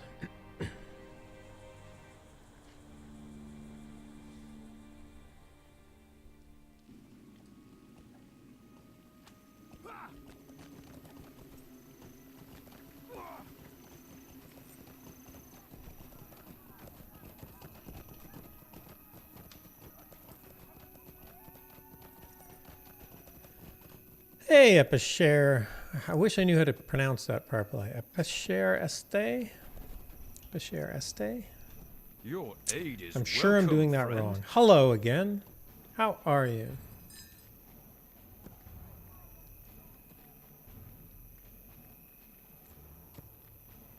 What'd I say?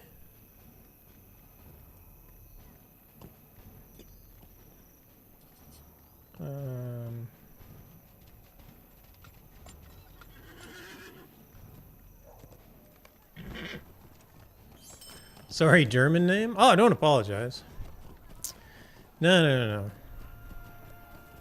Although, unfortunately, I'm sorry that doesn't help me. I don't think I can do a good... I don't think I can pull off a good German tongue with your name.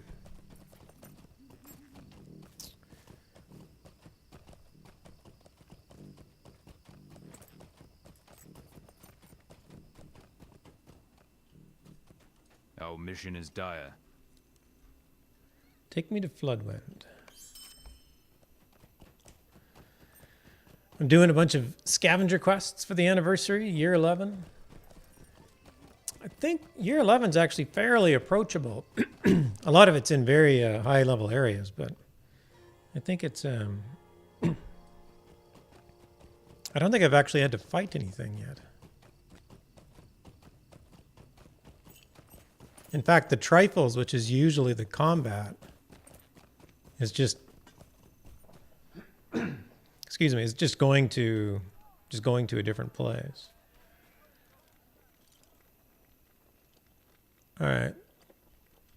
So in this place, I have to swim in the Anduin southeast of Floodwind.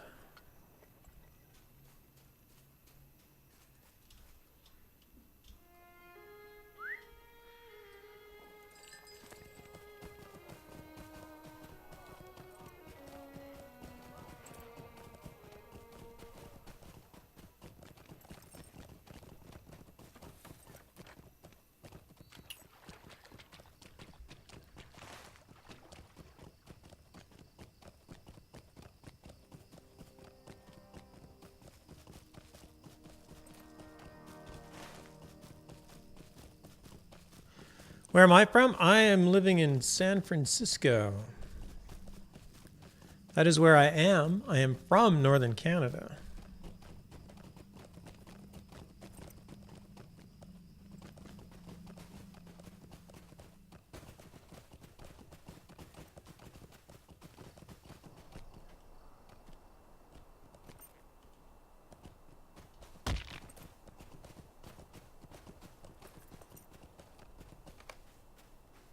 Oh, I didn't even have to like go into the water. It said swim in the Anduin. I got it before I even got in there. What is the white box under your horse butt? Does it pop something out sometime? The white box under my horse. Oh, this thing. It's actually a plugin that doesn't work very well that does hunter focus. So right now my focus is at 9. You can't see it. It'll light up when I attack something. So if I keep attacking these guys and use up all my focus. There, it's down to 4. I'm getting it back because I'm coming out of combat and killing these things right away. That's the... it's a plugin. It's actually supposed to be a graph. Like it's supposed to fill up and go back down. It hasn't worked forever. There's one for the champion as well, which actually works pretty good. And I like it because I'm on a 1440p monitor, so all of my UI is a lot smaller. So it's really hard to keep track of your focus if you have this like little area that you have to watch. So that's it right there, hunter focus. It says to show focus level bars, but that option doesn't work.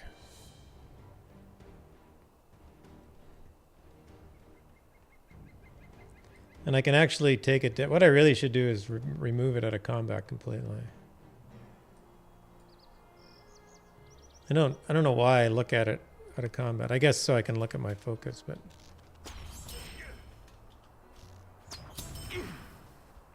yeah. That's what it's meant to do. I really wanted it to be a graph so I could visually see how much focus I had, but once I turned it on, it didn't work.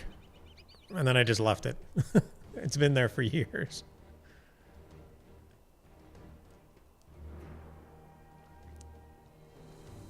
Where am I going next?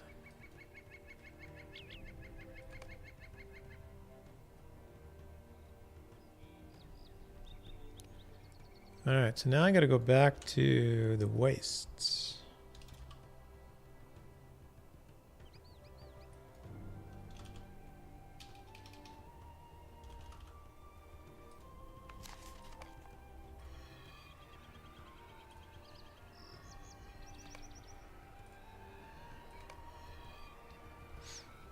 Almost finished.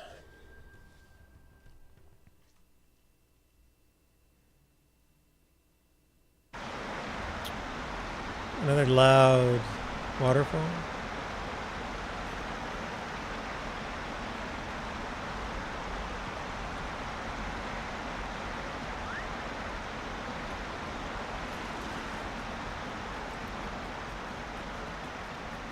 Can you recommend some beer in the U.S. or Canada? Yes, all of it.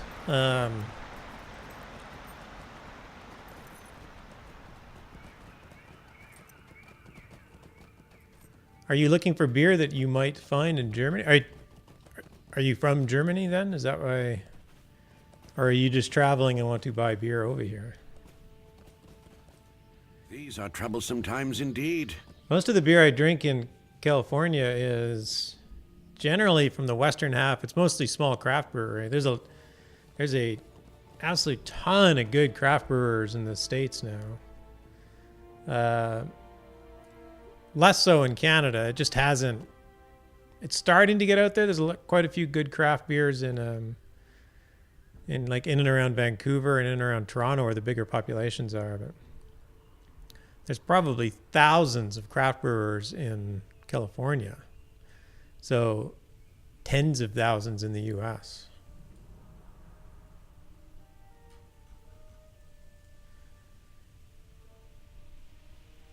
If you want to taste something like really, a lot of American beer is very hoppy. For some reason, especially out in California, I guess mostly out west, less so out east. But there's a fairly good brewery. I'm blanking in the name here. Hold on, let me look this up.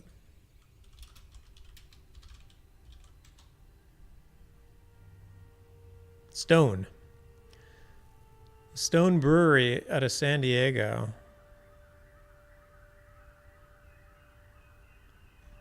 Yeah.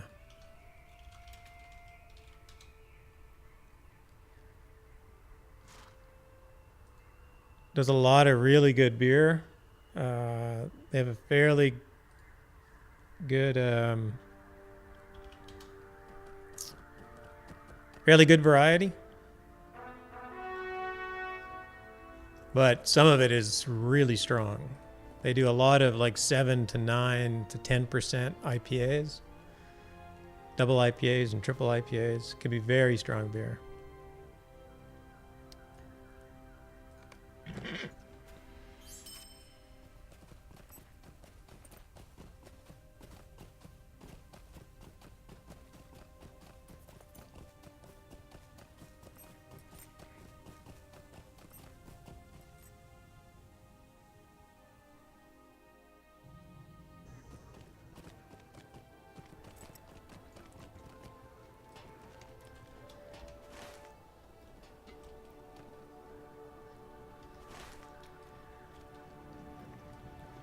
I like beer. Olive just says, I like beer. 2 of my favorite beers are cold and free.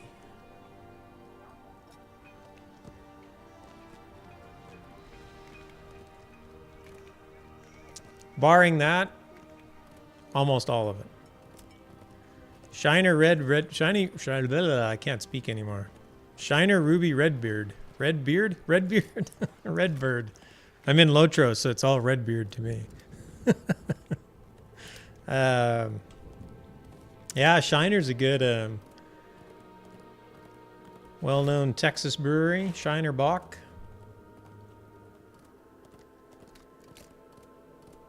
Yeah, on the lighter side of things, like you can go on this kind of the super light. Like there's obviously your mass market beers, your Bud Light and your Coors Light and whatnot. You know, that extremely light light lager type beer, PBR is sort of up there. There's a few other ones that are good. Bock is probably one of the better ones. As in more tasty. I looked for the Ruby Redbird. I couldn't find it. Of course, I buy my beer from a bodega. I'm pretty sure it's got 1, maybe 2 employees. Perhaps you should delve further into the ruins of Herondir to seek out remembrances. Look at that. Year 11 trifles finished.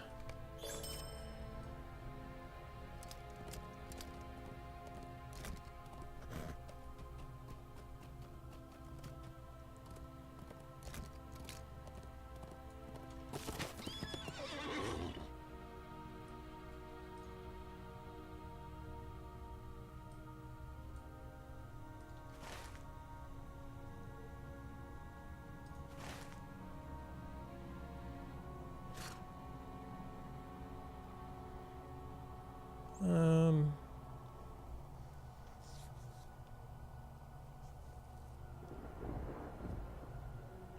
thanks.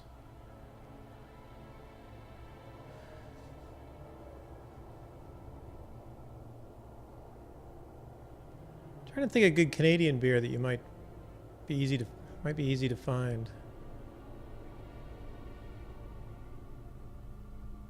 It's been a long time. When I go home, I typically drink beer with my brother, and then we end up getting like the very small craft brewery beer. But it'd be hard to find, and I never remember the names of it.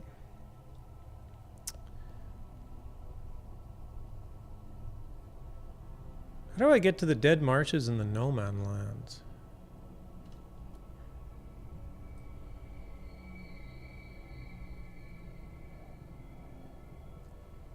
Labatt's and Molson. Labatt's.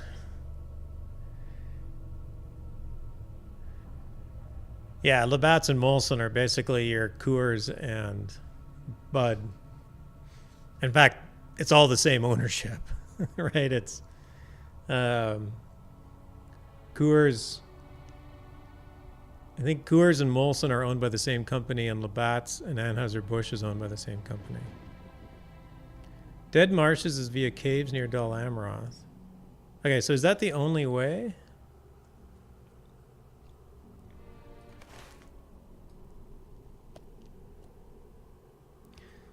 I thought they had a connection, but it doesn't look like they connected them here.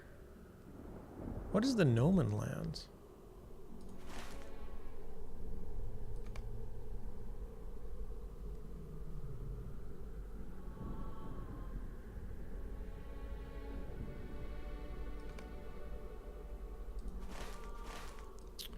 I can easily do the Dol Amroth.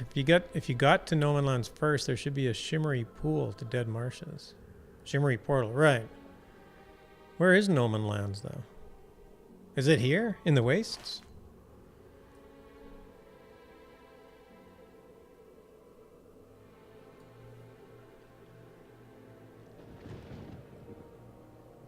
Where you are, yes. Okay, 36.9.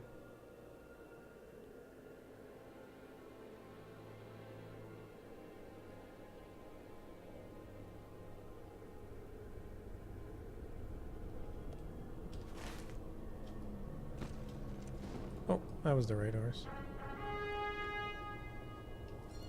Thanks, Nettlebrew. Much help.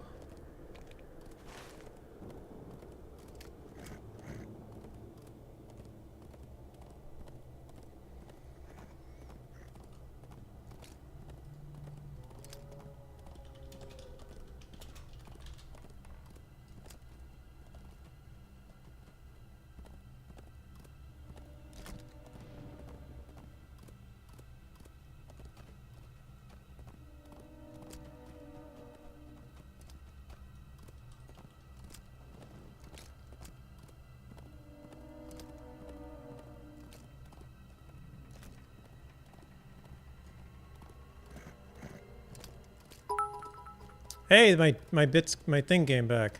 Thanks, all up for the bits. That was like from 1 hour ago.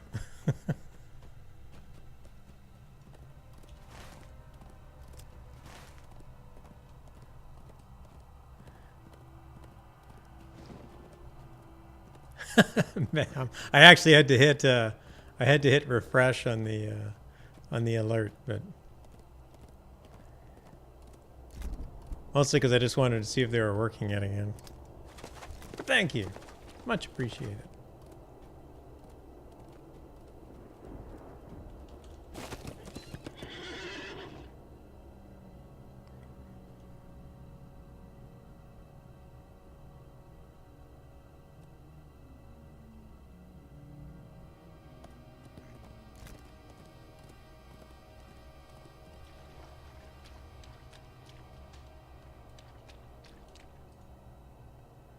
A remembrance. A feeling of nostalgia for this location sweeps through your body. An unpleasant reminder of hiding in the fetid swamplands. Oh, I lost the tooltip. And boom, dead marshes. Feeling of nostalgia for this location sweeps through your body. An unpleasant reminder of hiding in the fetid swamplands of the dead marshes.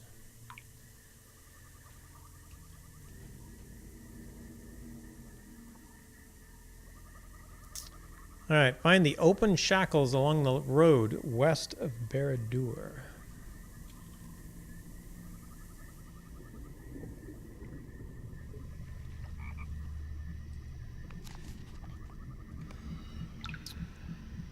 Not sure how I got 36 in there. Well, it looks like you did. I don't know, there was a lot. Do you need change? Did you mean to do 25? Do I owe you 11 bits. I'll get you next time, bud. I promise.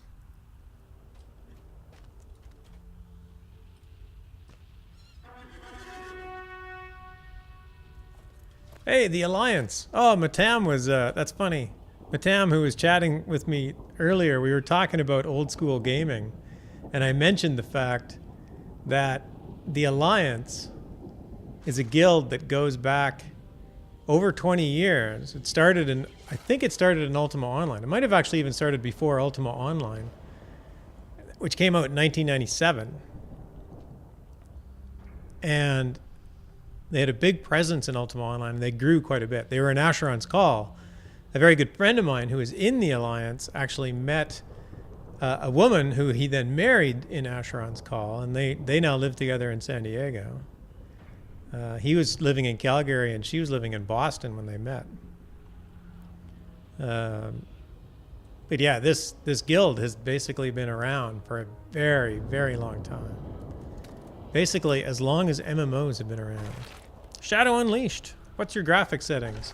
My graphic settings are... Apparently I'm on DirectX 9. I don't know why. I thought I was on 11, but apparently I'm on 9. And apparently I am on custom.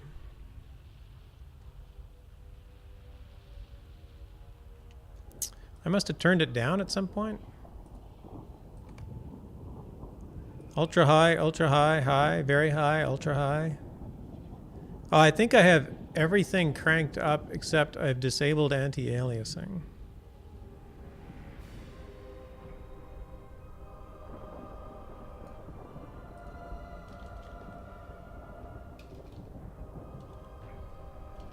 It's not going to tell me.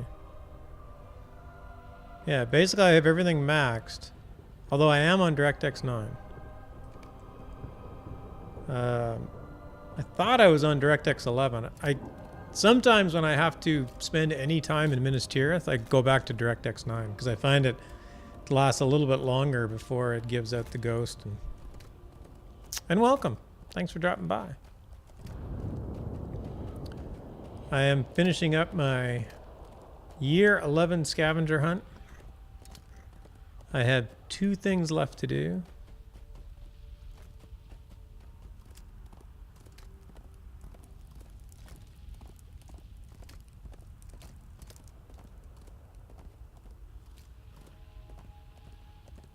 I guess technically I have 3 things. I could do this optional one.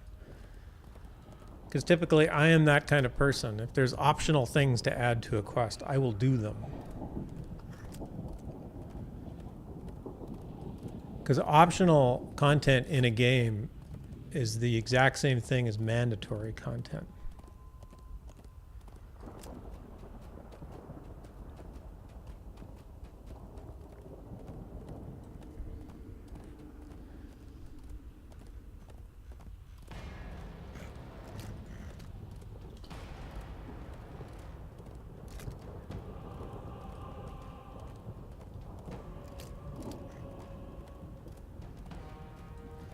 And now I have a very long run. If you haven't yet got into Mordor, this is Dora Marth, the second region after Udun. And it can best be described as a long, long place to run.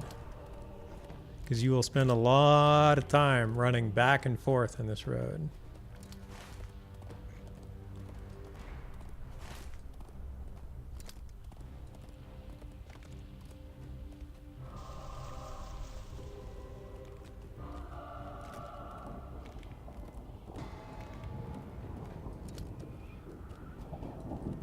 There's Gimli.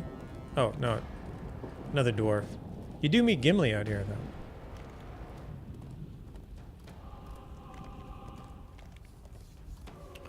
Perfect. Yeah, hopefully the graphics look good, if that's why you were asking. Mordor's always looks awesome. Can I turn down the... There we go. That's probably really hard to watch with this ground, like, screaming by.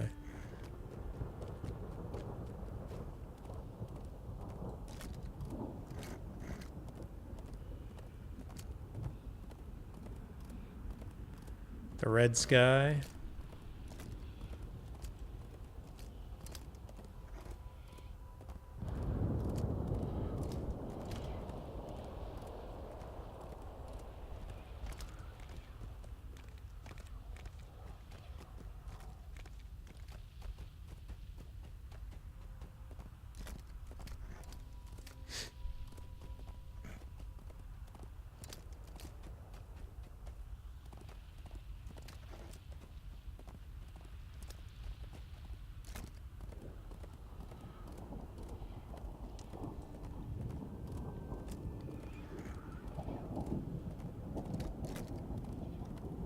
I have to admit that the way that they did this art for this bridge is just one of the greatest kind of dystopian looks. Right? I think about all the movies that render like any of the world's famous bridges. And they're always like rendered like that in the dystopian movie. I love it. Almost makes you feel sad for Sauron. Oh, look at that. Abandoned shackles.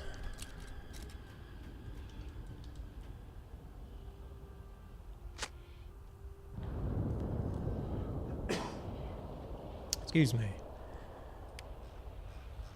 What did that say? They held him long and set him loose on an errand of mischief, but his worst mischief had been done. That's right. He revealed the name of Baggins.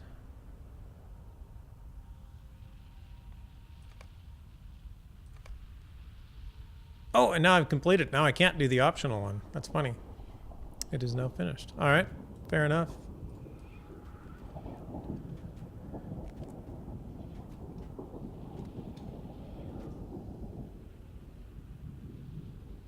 D-stop? What are you talking about, Olip?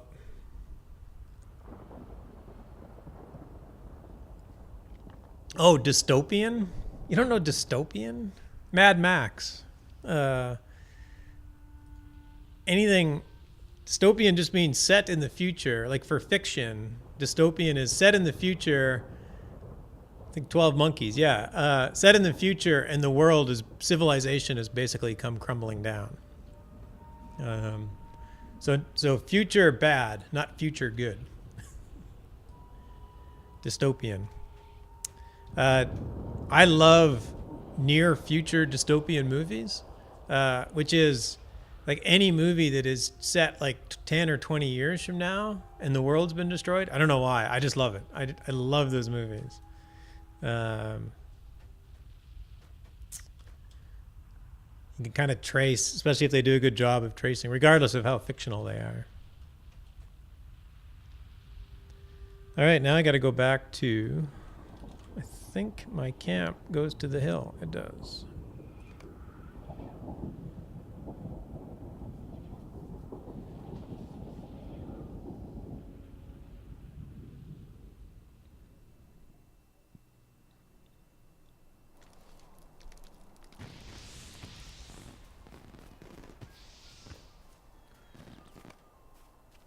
You completed a scavenger hunt card.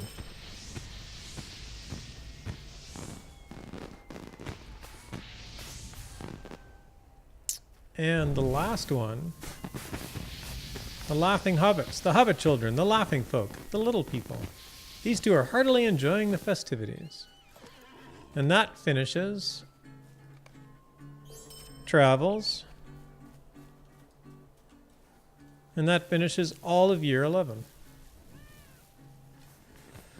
3 new lists this year. My. Perhaps this will become a new tradition. I'm afraid there's nothing left to do now, but wait until next year and await more from our mystery merrymaker. I wonder if they will ever reveal themselves. See you soon, and thanks again for all your help.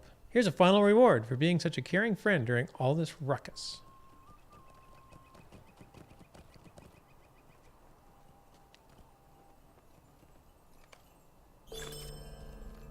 Cool, so I get a golem mask, which is actually pretty terrifying, especially since the back and the front are stitched together, so it looks sort of like a golem Frankenstein mask.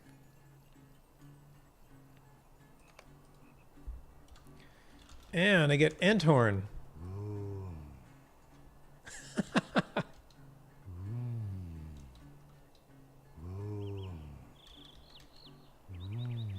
Was it worth it? Hopefully it was worth it.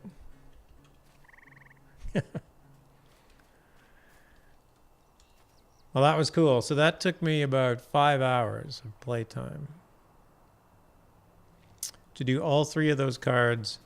And remember, I'm a hunter, so I can easily travel just about anywhere.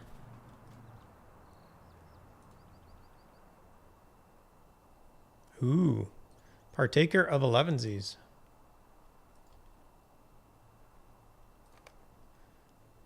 My new title. Very cool. Partaker of 11sies. Well, thanks for hanging out, everybody. I'm going to call it here. I appreciate all the chat. It was fun. Mutom, who has moved on, thanks for the follow. Olip, thanks for all the bits. Much appreciated. And the host. Wagalicious came in and followed. Didn't say a word, but I appreciate it. Metal Baru, thanks for the advice. Saved me in Barhureen. I appreciate that.